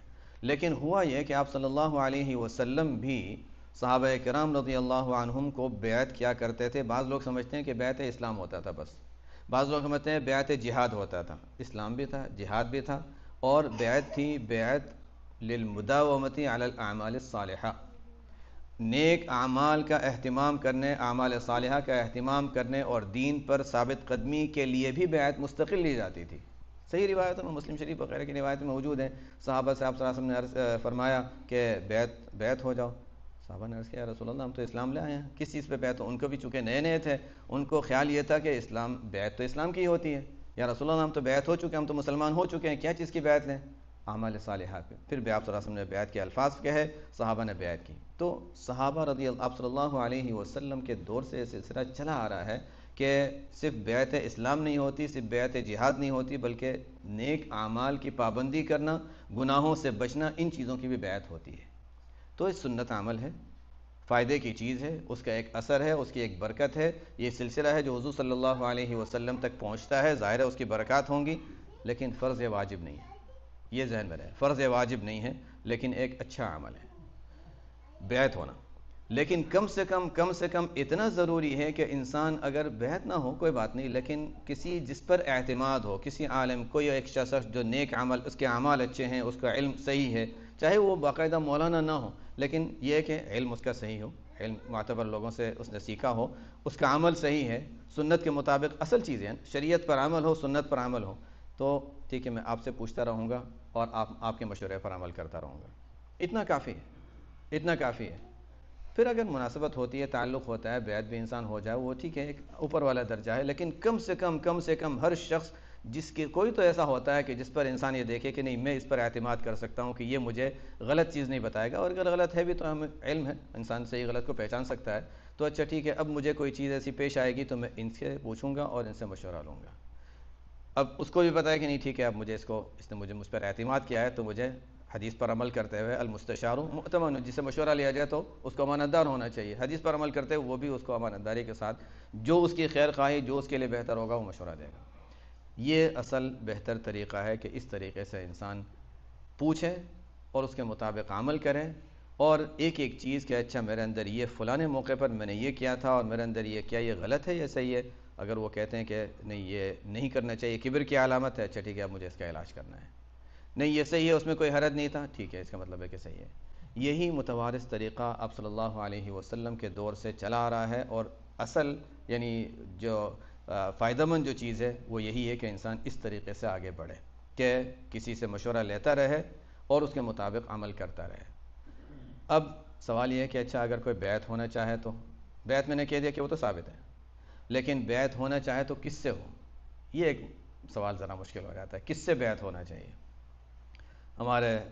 میرا بھی تعلق الحمدللہ مشائخ سے رہا, اور گھر میں ہم نے ہمیشہ یہ چیز دیکھی, تو الحمدللہ یہ ایک سلسلہ رہا کہ میں جس وقت ہندوستان میں پڑھ رہا تھا, تو اس زمانے میں وہاں مشائخ میں اللہ تعالیٰ نے ان کو ظاہری علوم میں, باطنی علوم میں ایک اعلیٰ درجے کا کمال عطا فرمایا تھا. دارالعلوم دیوبند کے بھی مفتی رہے, دارالعلوم مظاہر علوم سہارنپور کے بھی مفتی رہے, اور مختلف اللہ تعالیٰ نے علاقوں میں ان سے کام لیا. حضرت مفتی محمود حسن گنگوئی رحمۃ اللہ علیہ, میں ان سے الحمدللہ مجھے یہ سعادت حاصل ہوئی کہ میں ان سے بیعت ہوا تھا پہلے. تو بہرحال انہوں نے اپنا واقعہ بیان کیا کہ جب میرا بیعت ہونے کا وقت آیا تو اس زمانے میں بڑے بڑے مشائخ موجود تھے. وہ فرماتے ہیں کہ میں مختلف مشائخ کے بارے میں سوچتا رہا کس سے بیعت ہوں, اور پھر میرا دل جو لگتا تھا وہ ہے شیخ الحدیث مولانا زکریا رحمۃ اللہ علیہ, جن کے فضائل اعمال مشہور ہے, ان کی طرف میرا دل زیادہ مائل ہوتا تھا کہ مجھے ان سے بیعت ہونا چاہیے. میں ان کے پاس گیا اور میں نے درخواست کی, استاد تو تھے ہی ایک لحاظ سے, میں نے ان سے درخواست کی, اور تعلق پہلے سے تھا, بیعت کی درخواست کی. نہیں میرے بڑے شیخ کا تو مزاج یہ تھا کہ جب تک میرے بڑے موجود ہیں مجھ سے کیوں بیعت ہونا ہے, وہ جو بڑے ہوتے ہیں وہ اپنے آپ کو بڑا سمجھتے ہی نہیں, بات یہی ہے. تو بہرحال انہوں نے فرمایا کہ مجھ سے کیوں بیعت ہونا ہے, جاؤ مولانا حسین احمد مدنی رحمۃ اللہ علیہ ہیں, ان کے پاس چلے جاؤ, فلانے ہیں. حضرت رائے پوری رحمۃ اللہ علیہ, عبد القادر رائے پوری رحمۃ اللہ علیہ, وہ بھی حیات تھے. فرمایا وہ ہیں کہ بیعت تو یہیں ہونا, نہیں وہاں پہلے جاؤ, ٹھیک ہے, حکم مان لیا. فرماتے ہیں میں وہاں گیا تو حضرت عبد القادر رائے پوری رحمۃ اللہ علیہ کے مجلس میں جاتا تھا تو مجھے آخرت کا دھیان زیادہ آتا تھا، آخرت کا دھیان زیادہ آتا تھا، دنیا سے بے رغبتی، آخرت کا دھیان۔ حضرت شیخ رحمۃ اللہ علیہ کے مجلس میں آتا تھا تو بس مجھے ایسا لگتا تھا کہ میں گندا ہوں، میں برا ہوں، یہ احساس ہوتا تھا۔ فرماتے ہیں میں سمجھ گیا کہ مجھے فائدہ یہاں ہوگا۔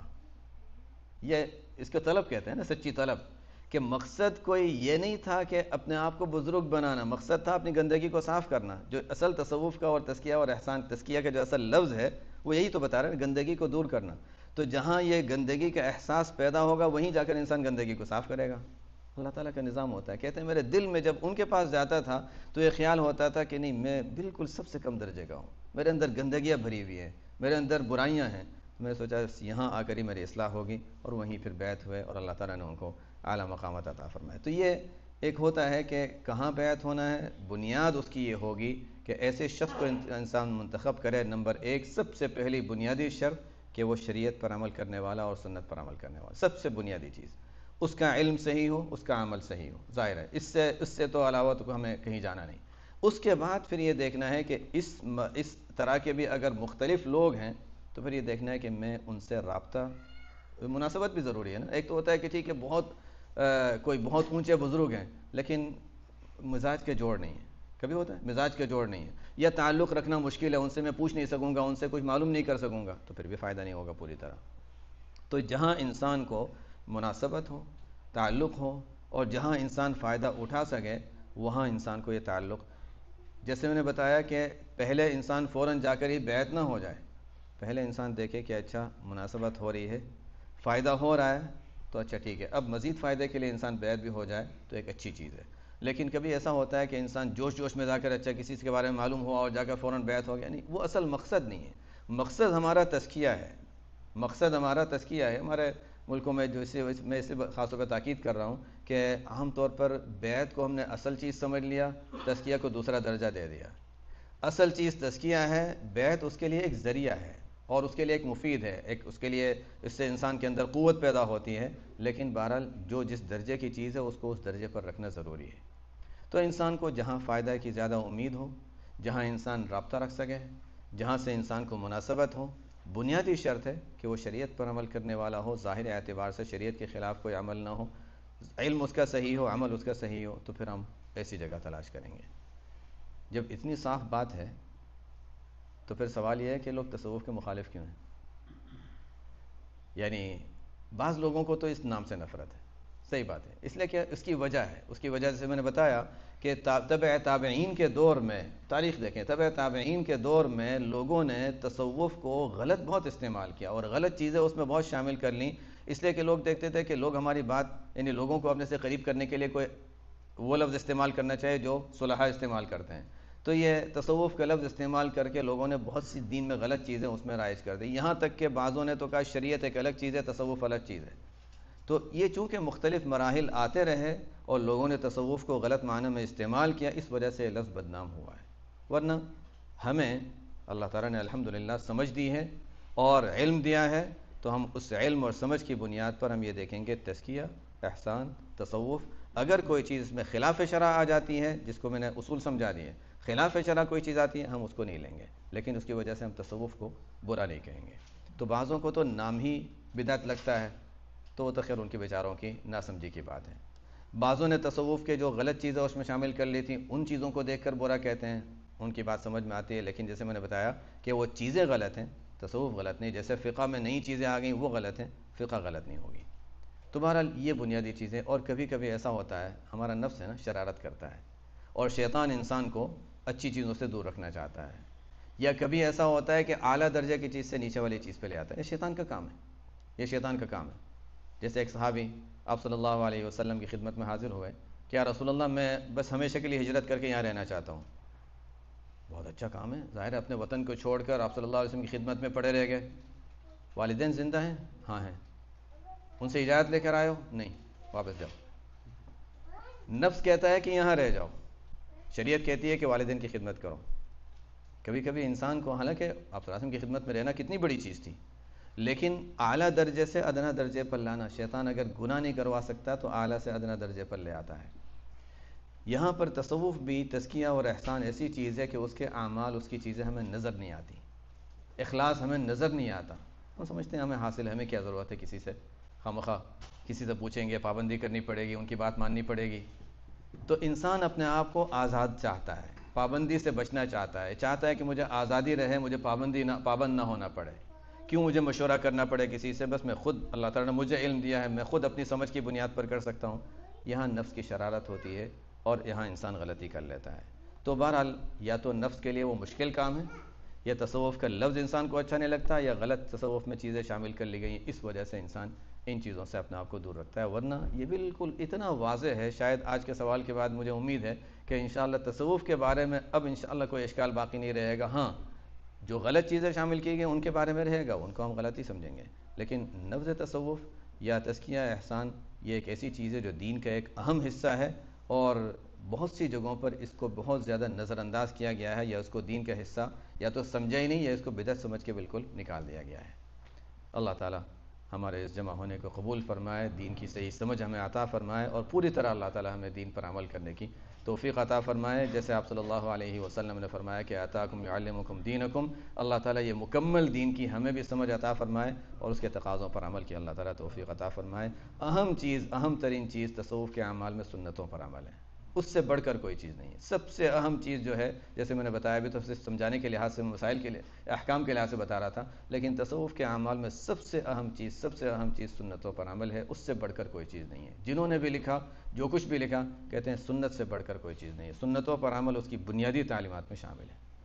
سبحانک اللہم و بحمدک، اشہد ان لا الہ الا انت، استغفرک و اتوب الیک. اب اگر کسی کو سوال ہوں، چاہے یہاں سے ہوں، خواتین سے ہوں. اگر کوئی پڑھ کے بتا دے اگر ان کے سوالات ہیں تو. Assalamu alaikum. Just very quickly, there is a silver Lexus NX 350 that is blocking the entire lawn parking lot. So if you can move that car just so people aren't stuck there. And maybe it's a good thing that people are stuck, but we don't want to hear about it afterwards. So as far as question answer, inshallah we have time, so we'll do a question answer. You can ask in English, ask in Urdu, whatever is easy for you. For the women, in the WhatsApp group for Ashrafiyya, there is a link there that you can use and send a question, inshallah we'll read it.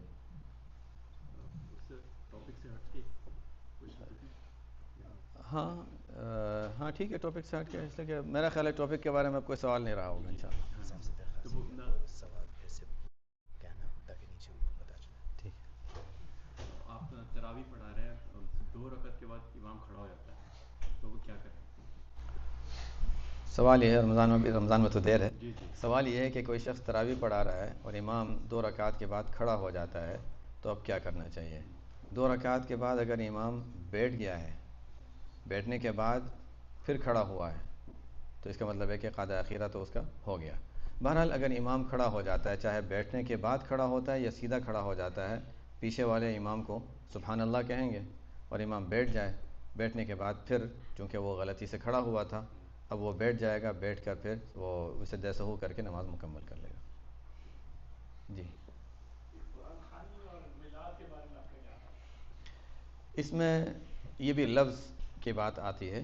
بہرحال قرآن خوانی جو ہے، یعنی جیسے کسی کا انتقال ہو جاتا ہے، کچھ ہوتا ہے تو اس کے لیے قرآن پڑھنے کے لیے جمع ہوتے ہیں، کوئی ثابت عمل نہیں ہے، کوئی سنت عمل نہیں ہے. کوئی اگر کر لیتے ہیں اپنے طور سے، چلو ٹھیک ہے میرے یہاں انتقال ہوا ہے، آ جاؤ تھوڑا سا پڑھ لیں گے، سنت سمجھ کے نہ کیا جائے. لیکن اس میں پھیلتے بات یعنی بہت زیادہ، تو اس لیے یعنی میں یہ کہوں گا کہ پسندیدہ تو نہیں ہے جو اس طرح ہو رہا ہے، دعوتیں ہو رہی ہیں اور اس کے لیے بڑے بڑے اجتماع ہو رہے ہیں، نہیں ہونا چاہیے. لیکن اگر کچھ لوگ فیملی کے لوگ جمع ہو جاتے ہیں، قریب کے لوگ جمع ہو جاتے ہیں، یہ چلو مسجد میں آج جمع ہے، پتہ چلتا ہے کسی کا انتقال ہو، چلو تھوڑا سا ہم پڑھ کے ثواب پہنچا دیتے ہیں، کوئی حرج کی بات نہیں. باقاعدہ کوئی رسم وغیرہ کی پابندی کے بغیر ہو. میلاد میں بھی یہی ہے کہ اب مثلا ربیع الاول کا مہینہ ہے، ظاہر ہے جب محرم کا مہینہ آتا ہے، حضرت حسین رضی اللہ عنہ کی شہادت کا تذکرہ آتا ہے. محرم کا مہینہ آتا ہے تو عمر رضی اللہ عنہ کی شہادت کا تذکرہ آتا ہے. تو ربیع الاول کا مہینہ آئے گا تو آپ صلی اللہ علیہ وسلم کی ولادت وغیرہ کا تذکرہ ذہنوں میں تو آتا ہی ہے. اور اس میں اگر حضور صلی اللہ علیہ وسلم کی سیرت اور آپ کے اس عنوان پہ اگر بات کی جائے تو ظاہر ہے اس میں کوئی برائی کی چیز نہیں ہے. لیکن اس کو منع جو بعض لوگ منع کرتے ہیں اور بعض لوگ بہت زیادہ اس کو فضیلت کی چیز قرار دیتے ہیں، درمیان کا معاملہ ہے کہ ظاہر ہے صحابہ کے دور میں ایسا نہیں تھا کہ ربیع الاول میں اس کا اہتمام ہوتا ہو، تو اس کا مطلب ہے کہ کوئی ایسی چیز نہیں ہے جس کو ہم خاص فضیلت دیں. اگر سال میں کسی بھی وقت کریں تو ظاہر ہے حضور صلی اللہ علیہ وسلم کی سیرت، آپ کی ولادت، آپ کے یعنی حالات کا تذکرہ جب بھی کریں گے، جو بھی کریں گے، وہ تو برکت ہی برکت ہے، اس میں کوئی شک نہیں. لیکن خاص ربیع الاول اور خاص 12 ربیع الاول یا ان دنوں میں کرنا اور اس کو زیادہ فضیلت سمجھ کر جو کیا جاتا ہے، تو وہ ایک چیز ہے جو ہم دین میں اضافہ کر رہے ہیں، اس میں تھوڑی سی احتیاط کی ضرورت ہے. اور ظاہر ہے باقی چیزیں اگر کوئی جیسے میلاد کے نام پر اب تو ڈانس بھی ہوتا ہے اور پتہ نہیں کیا کیا ہوتے ہیں، تو وہی چیز ہے کہ ہم صحیح غلط کو پہچانتے ہیں. ربیع الاول کا مہینہ آیا، آپ صلی اللہ علیہ وسلم کی یاد میں کچھ اگر قصیدے اشعار پڑھ لیے جاتے ہیں، آپ سے آپ کی سیرت کا تذکرہ کر لیا جاتا ہے، اس حد تک کوئی حرج کی بات نہیں ہے. جی جیسا ایک سوال ہے جو آج کل زیادہ تر لوگ کر رہے ہیں، مطلب ہم تو ویسٹ میں رہ رہے ہیں جی تو ہمارے جو بچے ہیں، میں بھی ایکچولی وہاں کیلیفورنیا سے، وہاں بہت زیادہ یہ لوگ پرسن ہے اور اس کا کسی ابھی تک کوئی صحیح مطلب سمجھ نہیں ہے کہ یہ لوگ زیادہ تر جو ان کا وقت گزرتا ہے وہ غیر مسلموں کے ساتھ ہے. جی جی تو جب یہ ہم لوگ سنتے ہیں کہ بھائی کہ یہ ہمیں کلمہ پڑھنا مطلب اس میں آنا ضروری ہے، اور لیکن جب وہ دیکھتے ہیں کہ یہ غیر مسلم کے اچھے اعمال والے جو کہ ان میں بھی ظاہر اچھے لوگ ہیں، اچھے اعمال کرتے ہیں اور ان کا کافی اچھے جو اچھے لوگ ہیں، تو ان کے متعلق مطلب کیا فیوچر کیا ہوگا ان کا یعنی مرنے کے بعد؟ اس میں یہ ہے کہ سوال یہ ہے کہ غیر مسلم جو اچھے اعمال کرتے ہیں تو ان کے لیے آخرت میں کیا ہے. اصل تو یہ ہے کہ بنیادی طور پر ہمیں جو تعلیمات دی گئیں کہ آخرت میں نجات کے لیے اللہ تعالیٰ نے بنیادی شرط رکھی ہے، وہ یہ ہے کہ توحید ہو، توحید اور رسالت یعنی ایمان جس کو کہتے ہیں. تو یہ تو بنیادی شرط ہے، تو ہمارا عقیدے کی بات ہے. لیکن اللہ تعالیٰ ان اللہ لا یضیع اجر المحسنین، کوئی نیک عمل کرتا ہے تو اللہ تعالیٰ اس کا صلہ اس کو دیتے ہیں. تو ان لوگوں کو اللہ تعالیٰ جن کے بھی اخلاق اچھے ہیں، یہ جو ہم دیکھتے ہیں چرچ وغیرہ میں اپنی عبادت میں لگے رہتے ہیں، اللہ تعالیٰ ان کو بھی دنیاوی لحاظ سے اس کا صلہ دنیا میں دے دیتے ہیں. سکون، دل کا سکون ہوگا، اطمینان ہوگا، بعض راحتیں، عافیتیں، بہت سی ایسی نعمتیں اللہ تعالیٰ ان کو دیتا ہے. تو گویا ان کے لیے یہ تو ہے کہ دنیا میں ان کو جو نیکیاں انہوں نے کی ہیں ان کا صلہ دنیا میں تو مل جاتا ہے. باقی دل میں ان کے دل میں ایمان ہے نہیں ہے، یہ تو اللہ تعالیٰ کا ان کا معاملہ ہے. لیکن بہرحال اتنا ہمیں ضرور ہے کہ ایمان کے بغیر آخرت کی نجات نہیں ہے اصولی اعتبار سے. باقی اللہ تعالیٰ کا ان کے ساتھ معاملہ ہے. جی میرا سوال ذرا طویل ہے اور ہو سکتا ہے آپ کی طبیعت کا دھیان دیتا ہے. میں سننے کا عادی ہوں. جی آج سے کوئی 30-40 سال پہلے لوگوں میں مطلب کہ علم کی چہتیں بڑھتی جا رہی ہیں. جی اس سے پہلے 30-40 سال پہلے کسی کو ضرورت نہیں ہوتی تھی کوئی امام کو، مقرر کو کوئی سوال کر سکے یا کانٹرڈکٹ کر سکے. وہ جو کہتا تھا فابیا، اس کو تابع داری میں لیا جاتا تھا. کوئی بزرگوں کی، کوئی بڑوں کی، مقرر کی مخالفت نہیں کرتا تھا، بلکہ سوال ہی نہیں اٹھاتا. اب چونکہ علم کی جہتیں بڑھتی جا رہی ہیں اور اتفاق کی بات یہ ہے کہ سوشل میڈیا کی وجہ سے بچے اسکولوں میں تو مدرسوں میں تو نہیں جاتے، علماء کے پاس تو نہیں جاتے، وہ کمپیوٹر پر بیٹھ کے تو علم حاصل کرنے کی کوشش کرتے ہیں. قرآن کو کھولتے ہیں، حدیث کو کھولتے ہیں، علم حاصل کرنے کی کوشش کرتے ہیں. اب یہاں پہ ایک سوال بہت اہم پیدا ہوتا ہے.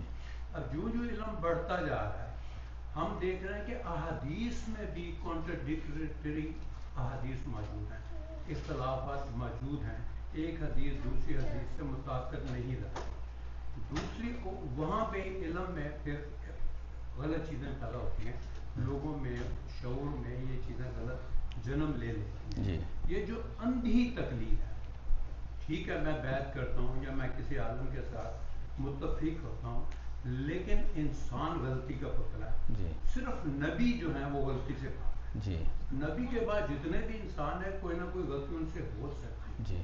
تو وہاں پہ آگے جو اندھی تقلید کا سبب دیا جاتا ہے، اس کو ایک تو میں نے پوچھنا کہ اگر اندھی تقلید کرنے والا اپنے امام کو دیکھ رہا ہے یا اپنے بزرگ کو دیکھ رہا ہے تو اس میں شرع کے خلاف کوئی چیز دیکھ رہا ہوں. ہوں، یا شرع اس کی اجازت نہیں دیتی جی تو وہ بھٹک جاتا جی ہے، اسے سمجھ نہیں آتی کہ وہ کیا کرے. تو جو اب اس زمانے میں بچہ چھوٹا سا بھی جو ہوتا ہے نا 7 سال کا، وہ بھی سوال کرتا ہے، ہوں، اور ہمارے معاشرے میں سوال کرنے کو برا سمجھا جاتا ہے.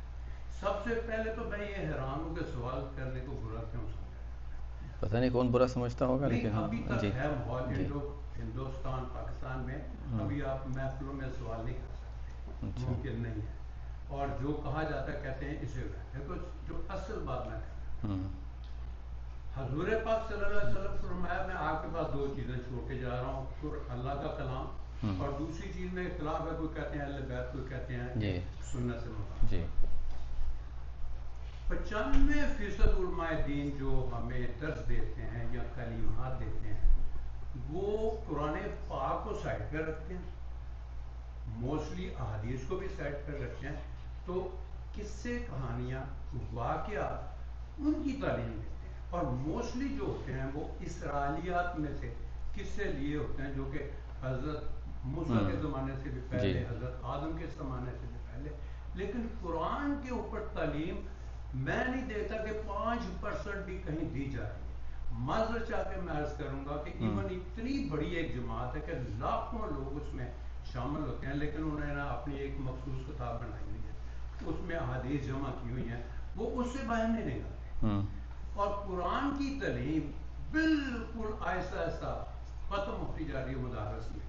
اور صرف مطلب احادیث میں بھی اب کنٹرڈکشن، مثال کے طور پہ محرم گزرا ہے، جی اب احادیث کے مطابق اب وہ صحابہ جنہوں نے غزوات لڑی ہوئی ہیں، وہ صحابہ جنہوں نے پہلے دین سے حضور پاک صلی اللہ علیہ وسلم کے ہاتھ میں بیعت کی ہوئی ہے، جی کیا آپ ان صحابہ کو ان صحابہ کے برابر لا سکتے ہیں جنہوں نے فتح مکہ کے بعد اسلام حاصل کیا؟ اب اس میں ایک حدیث یہ ہے جو کہتی ہے کہ میرے تمام صحابہ ستاروں کے مانند ہیں، کسی کی بھی تقلید کر رہے ہیں. ہوں، اور دوسری طرف ایک حدیث ہے کہ جو کہتے ہیں کہ جس نے اہل بیت سے نفرت رکھی ان کے ساتھ یہ ہوگا، یا جنہوں نے صحابہ سے نفرت رکھی ان کے ساتھ یہ ہوگا. 2 حدیثوں کا تضاد تو آ گیا. اب یہ جو علم ہے، جو قرآن کے مطابق علم ہے، وہ اٹھتا جا رہا ہے اور ہم مخصوص خانوں میں بڑھتے جا رہے ہیں. ہوں، اب جیسے کہ آج بھی مطلب اسپیسیفک آپ کا بیان ہے جی اباؤٹ جی جی یا تصوف. جی اب تصوف کی جہتیں بہت زیادہ بڑھتی جا رہی ہیں. تصوف کو اتنا پلیوٹ کر دیا، اتنا پلیوٹ کر دیا ہے کہ وہ جو اصل تصوف ہے وہ ختم ہی ہوتا جا رہا ہے، اور وہ تصوف کیا تزکیہ نفس وہ ختم ہی ہوتا جا رہا ہے. جی تو اس کے لیے میں درخواست کروں گا کہ اس پہ روشنی ڈالیں کہ ہم نے قرآن کیوں کیوں بات کر دی ہے. سوال اچھا ہے، سوال اچھا ہے، اور واقعی یہ سوال ہے، اور یہ پہلی مرتبہ نہیں ہے. ہمارے شیخ الہند مولانا محمود حسن دیوبندی رحمۃ اللہ علیہ، سب جانتے ہوں گے تاریخ، اور ایک عرصے تک جیل میں رہے. ہندوستان میں جب وہ معاملات پیش آئے تھے اور پھر وہ جیل میں رہے، وہاں سے آنے کے بعد وہ تو استادوں کے استاد تھے، وہاں کے بڑے بڑے تھے، مولانا اشرف علی تھانوی کے، سب کے بڑے استاد تھے. فرماتے ہیں وہاں رہتے ہوئے میں نے غور کیا کہ امت کی پستی اور امت کے تنزل کی وجوہات کیا ہیں، تو میں اس نتیجے پر پہنچا ہوں کہ قرآن سے دوری. تو یہ کوئی پہلی بات، یعنی ہمیشہ سے ہمارے بڑوں نے بھی اس پر متوجہ کیا کہ اس وقت تک قرآن کے ترجمے بھی عام نہیں ہوتے تھے. انہوں نے خود قرآن کریم کا ترجمہ لکھا اور اس ترجمے کو پھر عام کیا. اس کے بعد پھر اور بھی ترجمے آئے، پہلے بھی ترجمہ لکھا گیا تھا شاہ ولی اللہ رحمۃ اللہ علیہ کے صاحبزادوں میں بعد میں، لیکن بہرحال پھر قرآن کریم کے تراجم کو عام کیا. حضرت مولانا احمد علی لاہوری رحمۃ اللہ علیہ، انہوں نے بھی اس کی بہت زیادہ کوشش کی کہ درس قرآن کو عام کیا جائے. اور ہم بھی بار بار کہتے ہیں، یہی میں نے شروع میں جو بات کی تھی کہ ہمیں ہمیں صرف خاندانی مسلمان نہیں، قرآنی مسلمان بننے کی ضرورت ہے. اور بیعت میں بھی یہ میں نے خاص طور پہ پھر تاکید کی تھی کہ دیکھو صحیح غلط کو بھی پہچانتے ہوئے کہ بھی غلطی انسان سے کہیں ہو سکتی ہے، انسان کو اللہ تعالیٰ لیکن شرط یہ ہے، بس یہ ہے کہ قرآن کریم کو سمجھنے کے لیے ترجمہ پڑھنا کافی نہیں ہے. یہ چیز ہے کہ قرآن کریم کو سمجھنے کے لیے صرف ترجمہ آنا کافی نہیں، بلکہ صرف عربی آنا بھی کافی نہیں ہے. ورنہ تو میں نے شروع میں جو بات کہی تھی، یتلو علیہم آیاتہ ویزکیہم ویعلمہم الکتاب، وہ عرب تھے اور بڑے ماہر قسم کے عرب تھے، عربی زبان کی فصاحت و بلاغت کی گہرائیوں کو وہ جانتے تھے. اب ان کو پڑھنا سکھایا جا رہا ہے، ان کو قرآن کا مفہوم سکھایا جا رہا ہے، ان کو کیا ضرورت تھی؟ تو جب وہ اتنی بلاغت کو جاننے کے باوجود بھی آپ صلی اللہ علیہ وسلم سے تفسیر سمجھنے کے محتاج تھے، ضرورت مند تھے، انہوں نے سیکھا. تو ہمیں بھی اگر ہم اس کے لیے تیار ہیں کہ ہم قرآن کریم کو اس کی یعنی صحیح طور پر سمجھے، تو صرف ترجمہ آنا کافی نہیں ہے، صرف ترجمہ آنا کافی نہیں ہے، صرف عربی زبان آ جانا کافی نہیں ہے، بلکہ اس کے لیے ہمیں دیکھنا ہوگا کہ صحابہ سے آپ صلی اللہ علیہ وسلم نے اس آیت کی کیا تفسیر فرمائی ہے، صحابہ نے اس کی کیا تفسیر فرمائی ہے. اور اسی وجہ سے ہماری یہ کوشش ہوتی ہے، اب جن پر اشکال آپ کا ہے وہ اپنی جگہ ہے، لیکن ہماری کوشش ہوتی ہے، خود میں اپنی حد تک یہ کوشش کرتا ہوں کہ ہفتے میں روزانہ ہفتے میں ایک مرتبہ درس قرآن آن لائن، تاکہ گھروں میں بیٹھ کر لوگ قرآن کی تفسیر سیکھیں، گھروں میں بیٹھ کر، عورتوں کے لیے خاص طور پہ، مردوں کے لیے، کہ گھر میں بیٹھ کر لوگ قرآن کی تفسیر سمجھ سکے. منگل کے دن روزانہ دوپہر کو درس قرآن کا سلسلہ ہوتا ہے، پھر جمعرات کی دوپہر کو درس حدیث کا سلسلہ ہوتا ہے، تاکہ براہ راست قرآن و حدیث ہم سے کیا کہہ رہا ہے وہ ہم وہاں سے خود سیکھیں. لیکن ظاہر ہے کہ آپ صرف ترجمہ پڑھیں گے تو وہ بات نہیں آئے گی، اس وجہ سے اس کو ایک درس کے انداز میں سمجھا دیا جاتا ہے. تو یہ ہمارے اداروں میں تو ہم یہی کوشش کرتے ہیں کہ طلباء سے، علماء سے یہ درخواست کرتے ہیں کہ اپنی اپنی مساجد میں درس حدیث، درس قرآن ضرور رکھیں، تاکہ امت قرآن و حدیث سے جڑے. لیکن وہی بات ہے کہ اب قرآن و حدیث ہم یہ کہیں کہ دیکھو عمل کے لیے اصل قرآن و حدیث ہے، بات تو بالکل صحیح ہے، لیکن اب میں اگر یہ کہہ دوں کہ عمل کے لیے اصل قرآن و حدیث ہے، اب قرآن و حدیث کو آپ پڑھیں گے تو آپ حدیث پڑھیں گے، ٹھیک ہے، آپ نے عربی بھی سیکھ لی، آپ نے اس کے اصول بھی سمجھ لیے، اس کے بعد آپ نے ایک حدیث پڑھی، اچھا اس میں یہ کہا گیا ہے، دوسری حدیث پڑھی، اس میں یہ کہا گیا، اچھا آپ کنفیوز ہو جاتے ہیں. تو اس کو ظاہر ہے اس کو سمجھنے کے لیے جنہوں نے اس پر وقت لگایا ہے، انہوں نے اس کو سمجھا ہے. اب ہمارے لحاظ سے جنہوں نے حدیثیں پڑھی ہیں، جو جانتے ہیں، ان کے لحاظ سے ان چیزوں میں کوئی تعارض نہیں ہے، کوئی تضاد نہیں ہے، سب باتیں سمجھ میں آ جاتی ہیں، اپنی جگہ بیٹھ جاتی ہیں. لیکن جو صرف ترجمہ دیکھے گا یا انہوں نے تھوڑا بہت مطالعہ کیا ہے، تو ان کو اس طرح کہ نہیں یہ حدیث یہ کہہ رہی ہے، یہ کہہ رہی ہے، یہ آیت یہ کہہ رہی ہے، یہ آیت یہ کہہ رہی ہے. جیسے میں نے شروع میں بتایا تھا کہ قرآن میں آیا صرف بڑوں کی بات کے اعتبار، تو بڑے دو طرح کے ہوتے ہیں، بات ختم ہو گئی، اشکال رفع ہو گیا. قرآن کہتا ہے سورہ فاتحہ میں ہدایت کیا ہے؟ صراط القرآن نہیں، صراط الحدیث نہیں، صراط الذین انعمت علیہم، اس لیے کہ وہ، لیکن انعمت علیہم ہونا ضروری ہے، اس لیے میں نے بار بار قید لگائی کہ وہ شریعت پر عمل اور صحیح علم اور ان پر اعتماد ہو، یہ ضروری ہے. اب ظاہر ہے جب وہ شخص یہ بات کہے گا تو پھر وہ غلط بات نہیں کہے گا، لیکن پھر بھی اخیر میں جا کر ہم یہ کہیں گے کہ انسان غلطی کر سکتا ہے. یہ نہیں کہ کوئی شخص ہمیشہ جو بات کہے گا، جو عمل کرے گا وہ صحیح کرے گا، غلطی انسان سے ہو سکتی ہے.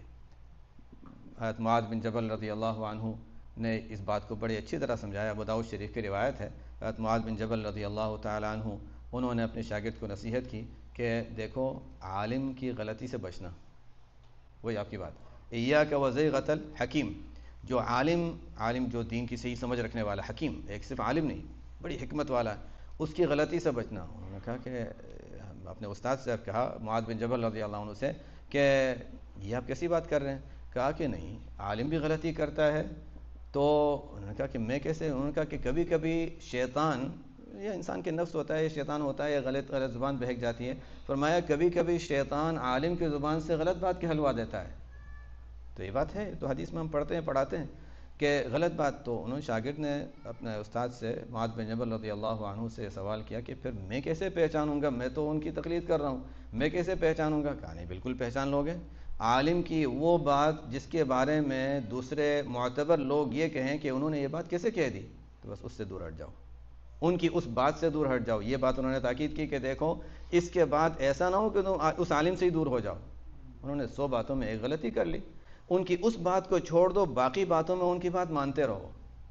تو بس یہ میں خلاصہ بتا رہا ہوں کہ یہ باتیں، یہ اس سے انشاءاللہ آپ کے سوال کا کافی حد تک جواب آ گیا ہوگا. جی.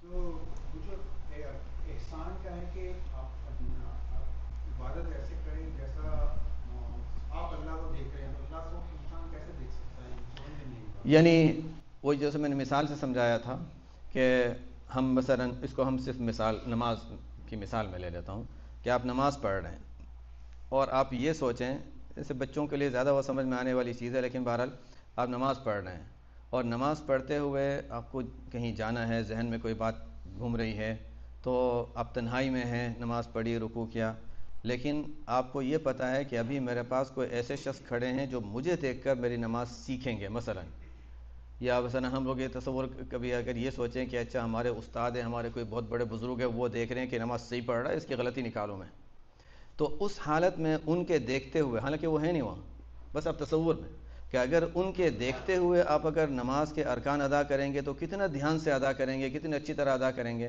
یہ سوچیں کہ اللہ تعالیٰ، کسی شکل کی ضرورت نہیں ہے، بس یہ تصور کہ اللہ تعالیٰ مجھے دیکھ رہے ہیں میرا ہر رکن، تو آپ اس اللہ کے دیکھتے ہوئے ہم کس طرح عبادت کریں گے، کتنا دھیان سے کریں گے، اس طریقے سے اچھی طریقے سے کرنے کی کوشش کریں.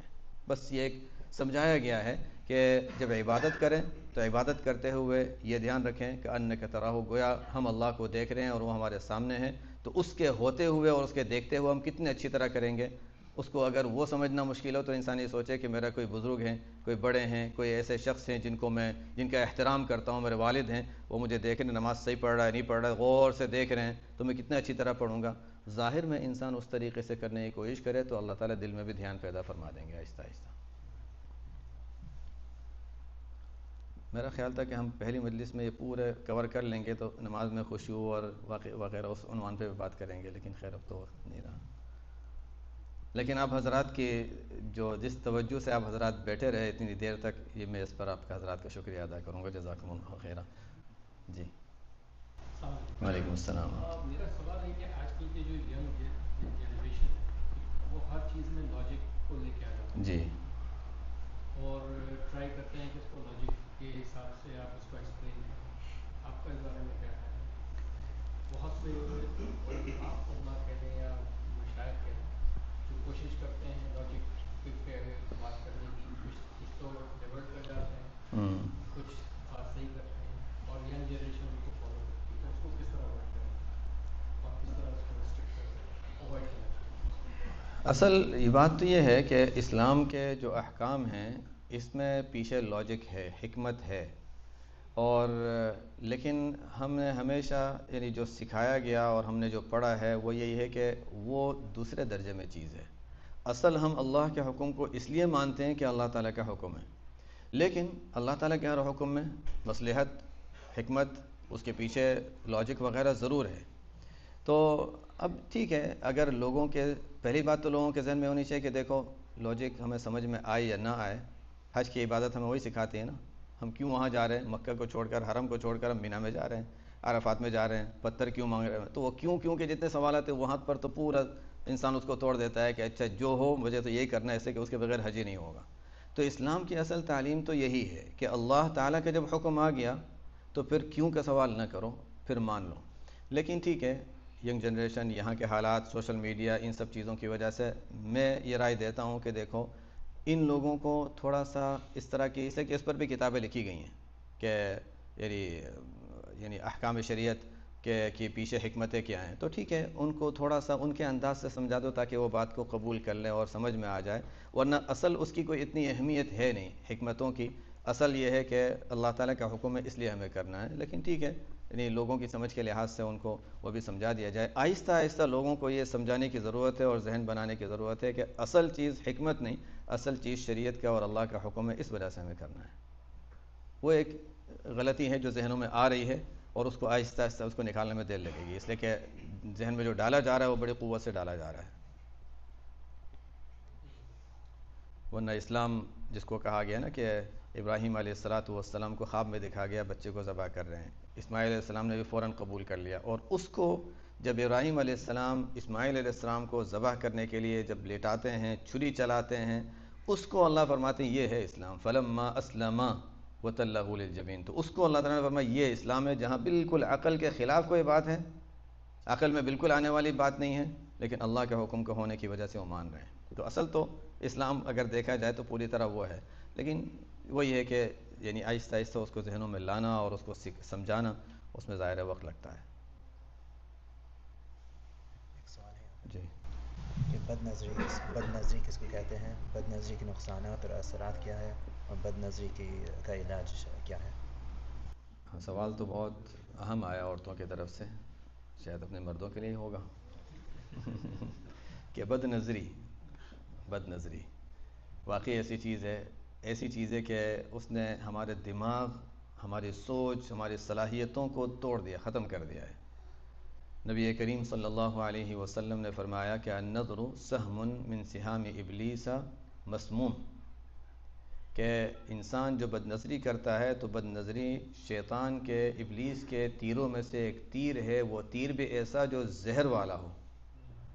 جب تیر لگتا ہے اور اس کو نکال دیں تو اس کا علاج تھوڑا ٹائم لگے گا، علاج ہو جائے گا، اس کو تھوڑی سی ہلکی سی سرجری کرنی پڑے گی، ٹھیک ہو جائے گا۔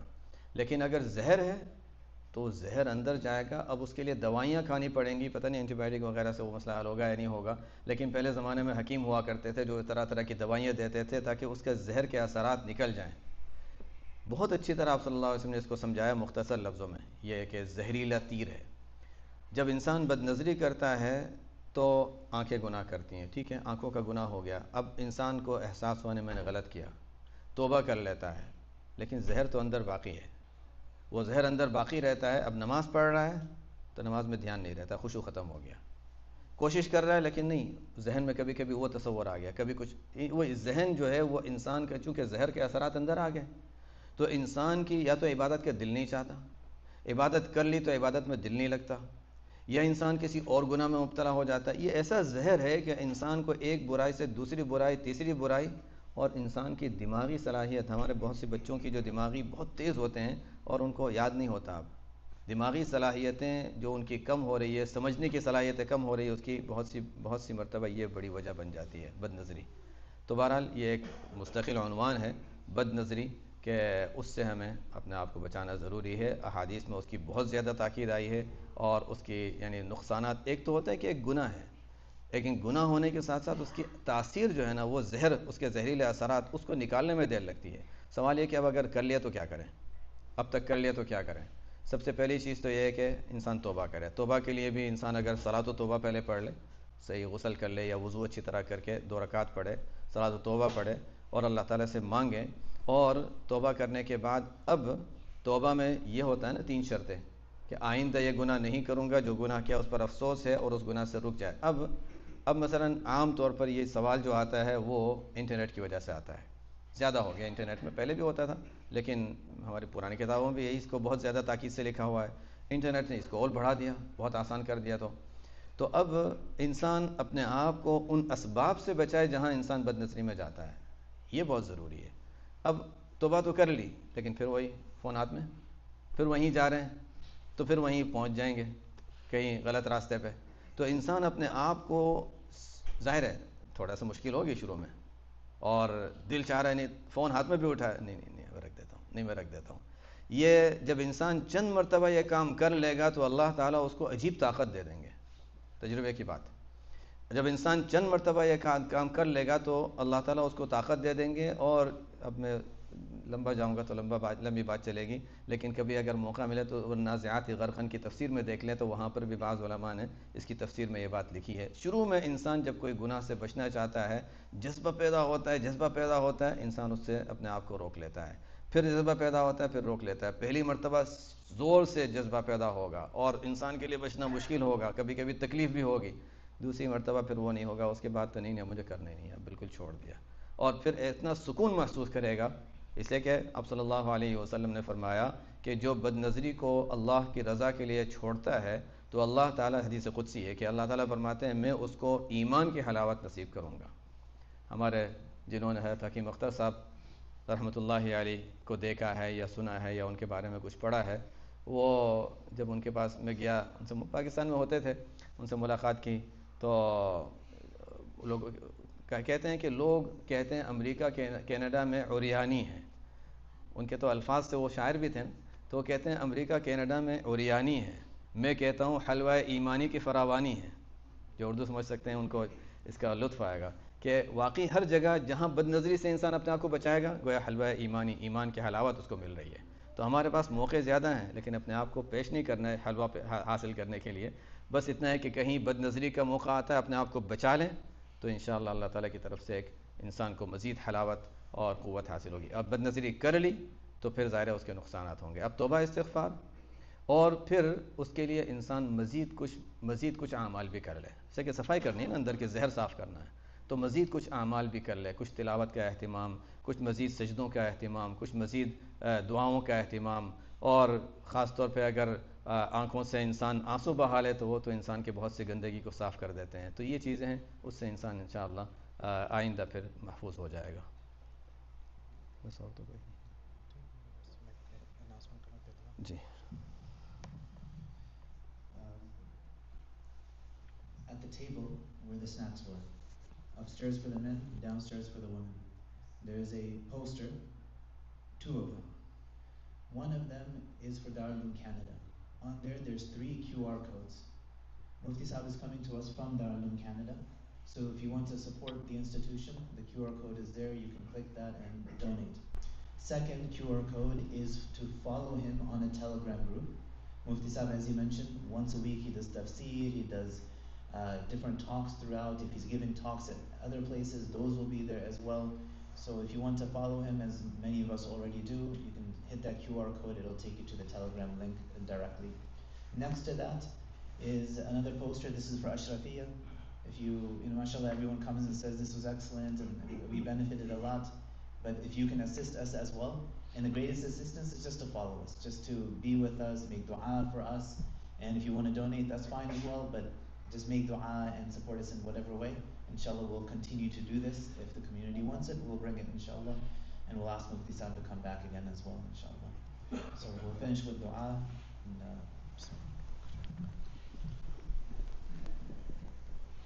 یہاں پہ ویسے الحمدللہ اس طرح کے مشائخ اور علماء موجود ہیں، اور اس طرح کی مختلف مجالس ہوتی ہیں، چاہے اس نام سے ہوں یا نہ ہوں، لیکن بہرحال یہاں جو علماء و مشائخ ہیں ان حضرات کے دروس بھی ہوتے ہیں، درس قرآن بھی ہوتے ہیں، ان کی مختلف خدمات ہیں.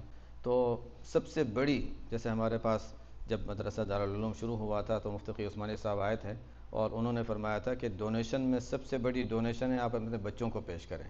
پیسے تو لوگ دیتے ہیں، وہ بھی ڈونیشن ہے، لیکن سب سے بڑی ڈونیشن، سب سے بڑا چندہ یہ ہے کہ اپنے بچوں کو پیش کریں، اس لیے کہ وہ سب سے پہلی چیز ہے کہ وہ نہیں ہوں گے تو آگے کام کیسے چلے گا.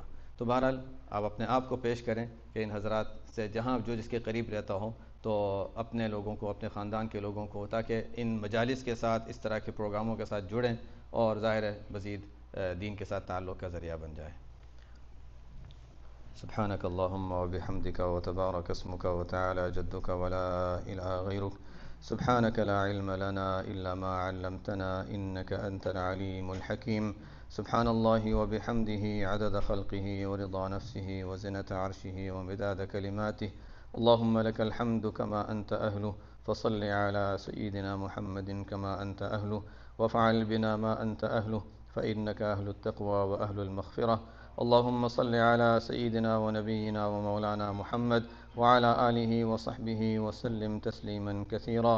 ربنا آتنا في الدنيا حسنة وفي الآخرة حسنة وقنا عذاب النار.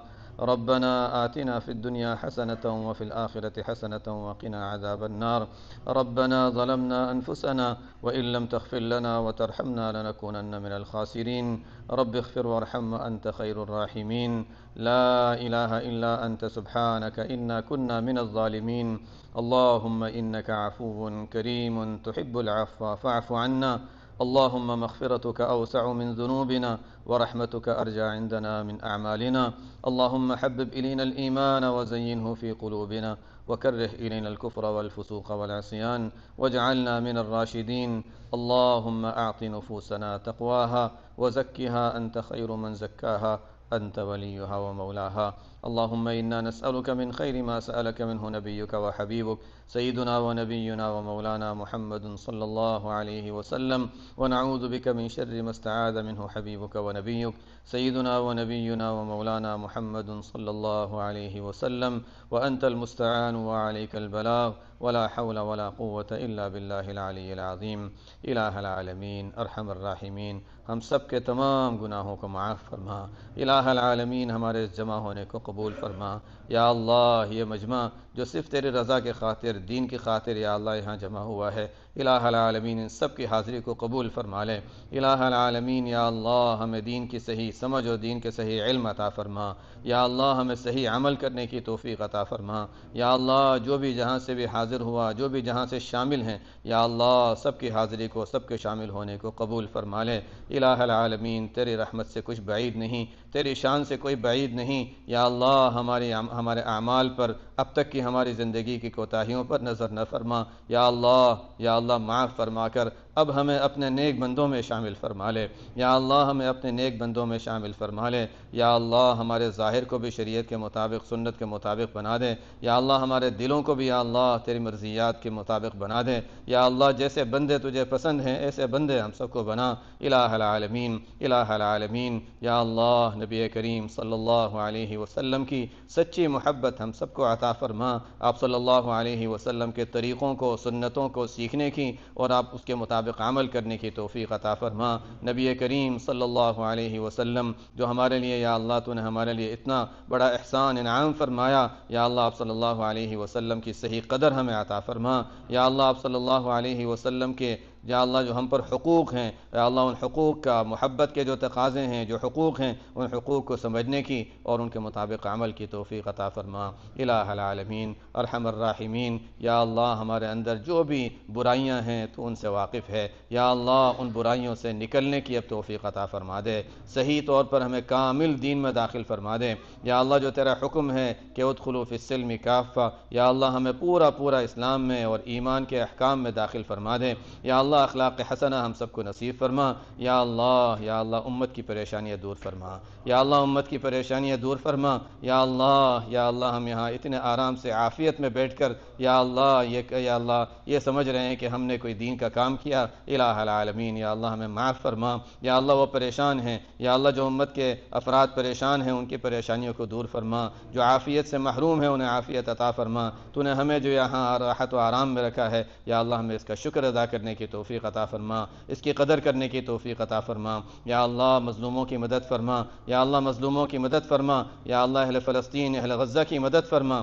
یا اللہ اہل فلسطین کی مدد فرما۔ یا اللہ اہل فلسطین کی مدد فرما۔ یا اللہ ہر جگہ بسنے والے اہل حق کی مدد فرما۔ یا اللہ تیرے بندے جہاں بھی جس قسم کی پریشانی میں ہیں ان کی پریشانیوں کو دور فرما۔ یا اللہ جو ہدایت سے محروم ہیں انہیں ہدایت عطا فرما۔ یا اللہ جو دین سے دور ہیں انہیں قریب فرما لے۔ یا اللہ تمام پوری امت کی مغفرت فرما، بیماروں کو صحت کاملہ عاجلہ مستمرہ نصیب فرما۔ یا اللہ جو روزگار کے سلسلے میں پریشان ہیں، اولاد کے سلسلے میں پریشان ہیں، گھروں میں کوئی پریشانی ہے، کاروبار میں پریشانی، جہاں پر بھی ہو سب کی ہر طرح کی پریشانیاں دور فرما۔ یا اللہ جن کی اولاد شادیوں کی عمر کو پہنچ گئے ہیں، یا اللہ ان کے لیے بھی صحیح جوڑ کے انتظام فرما دے۔ یا اللہ ان کی بھی یا اللہ اس مشکل کو دور فرما دے۔ یا اللہ جنہوں نے جس سلسلے میں بھی دعا کے لیے کہا یا لکھا یا دعاؤں کے متوقع ہیں، یا اللہ تمام کی جائز مرادیں پوری فرما۔ الہ العالمین ارحم الراحمین محض ہم پر یا اللہ کرم فرما کر اپنے خزانوں سے ہمیں عطا فرما دے۔ یا اللہ تیرے خزانے بھرے پڑے ہیں، ہمارے مانگنے میں کمزوری ہے، ہمارے طلب میں کمزوری ہے، ہمیں سچی طلب عطا فرما۔ اپنے خزانوں سے اپنی رحمت میں ہمیں ڈھانپ لے، اپنی مغفرت میں ہمیں ڈھانپ لے۔ یا اللہ اپنی ہدایت سے ہمیں کبھی محروم نہ فرما۔ یا اللہ صحیح راستے کی سمجھ عطا فرما، ہدایت عطا فرما اور ہدایت پر ثابت قدمی نصیب فرما۔ الہ العالمین ارحم الراحمین یا اللہ ہمارے والدین، ہمارے اساتذہ، ہمارے مشائخ، ہمارے محسنین سب کو ہماری دعاؤں میں شامل فرما۔ ہمارے گھر والوں میں، ہمارے اعزاء اقربا میں سب کو یا اللہ ہماری دعاؤں میں شامل فرما۔ ہمارے گھر کے چھوٹے بڑے تمام افراد کو ہر طرح کے فتنوں سے محفوظ فرما۔ الہ العالمین نبی کریم صلی اللہ علیہ وسلم نے جو خیر مانگی وہ خیر ہمیں اور پوری امت کو نصیب فرما۔ نبی کریم صلی اللہ علیہ وسلم نے جن شرور و فتن سے پناہ مانگی ان تمام شرور و فتن سے ہماری اور پوری امت کی حفاظت فرما۔ الہ العالمین جنہوں نے یہ انتظام کیا، یہ مسجد کے انتظامیہ، یا اللہ اس کے علاوہ جنہوں نے یہ کوششیں کی، جن کی پیچھے کوششیں ہیں، یا اللہ جو محبت کے ساتھ یا اللہ یہاں حاضر ہوئے ہیں، جمع ہوئے ہیں، سب کو اپنی شان کے مطابق بہترین بدلہ عطا فرما۔ یا اللہ تو جانتا ہے ہمارے پاس دینے کے لیے کچھ ہے نہیں، دینے والی ذات تیری ہے، تجھی سے مانگنے کے لیے آئے ہیں۔ یا اللہ ہم میں سے ایک ایک کو قبول فرما لے، یا اللہ ایک ایک کو قبول فرما لے۔ جنہوں نے بھی یا اللہ اس کے پیچھے محنتیں کی ہیں ان کو بھی قبول فرما، اپنی شان کے مطابق بہترین بدلہ عطا فرما۔ یا اللہ اللہ تجھ سے بس یا اللہ یہ درخواست تجھ سے یہ بھیک مانگ رہے ہیں کہ یا اللہ ہمیں اپنی ہدایت سے محروم نہ فرما، اور ہمارا یہ جمع ہونا، آج کا جمع ہونا اپنے رضا کا ذریعہ بنا دے، ہمارے جمع ہونے کو اپنے رضا کا اور دین سے تعلق اور قرب کا ذریعہ بنا دے۔ ربنا تقبل منا انك انت السميع العليم وتب علينا انك انت التواب الرحيم، وصلى الله تعالى على خير خلقه سيدنا ونبينا ومولانا محمد وعلى آله وصحبه أجمعين برحمتك يا أرحم الراحمين.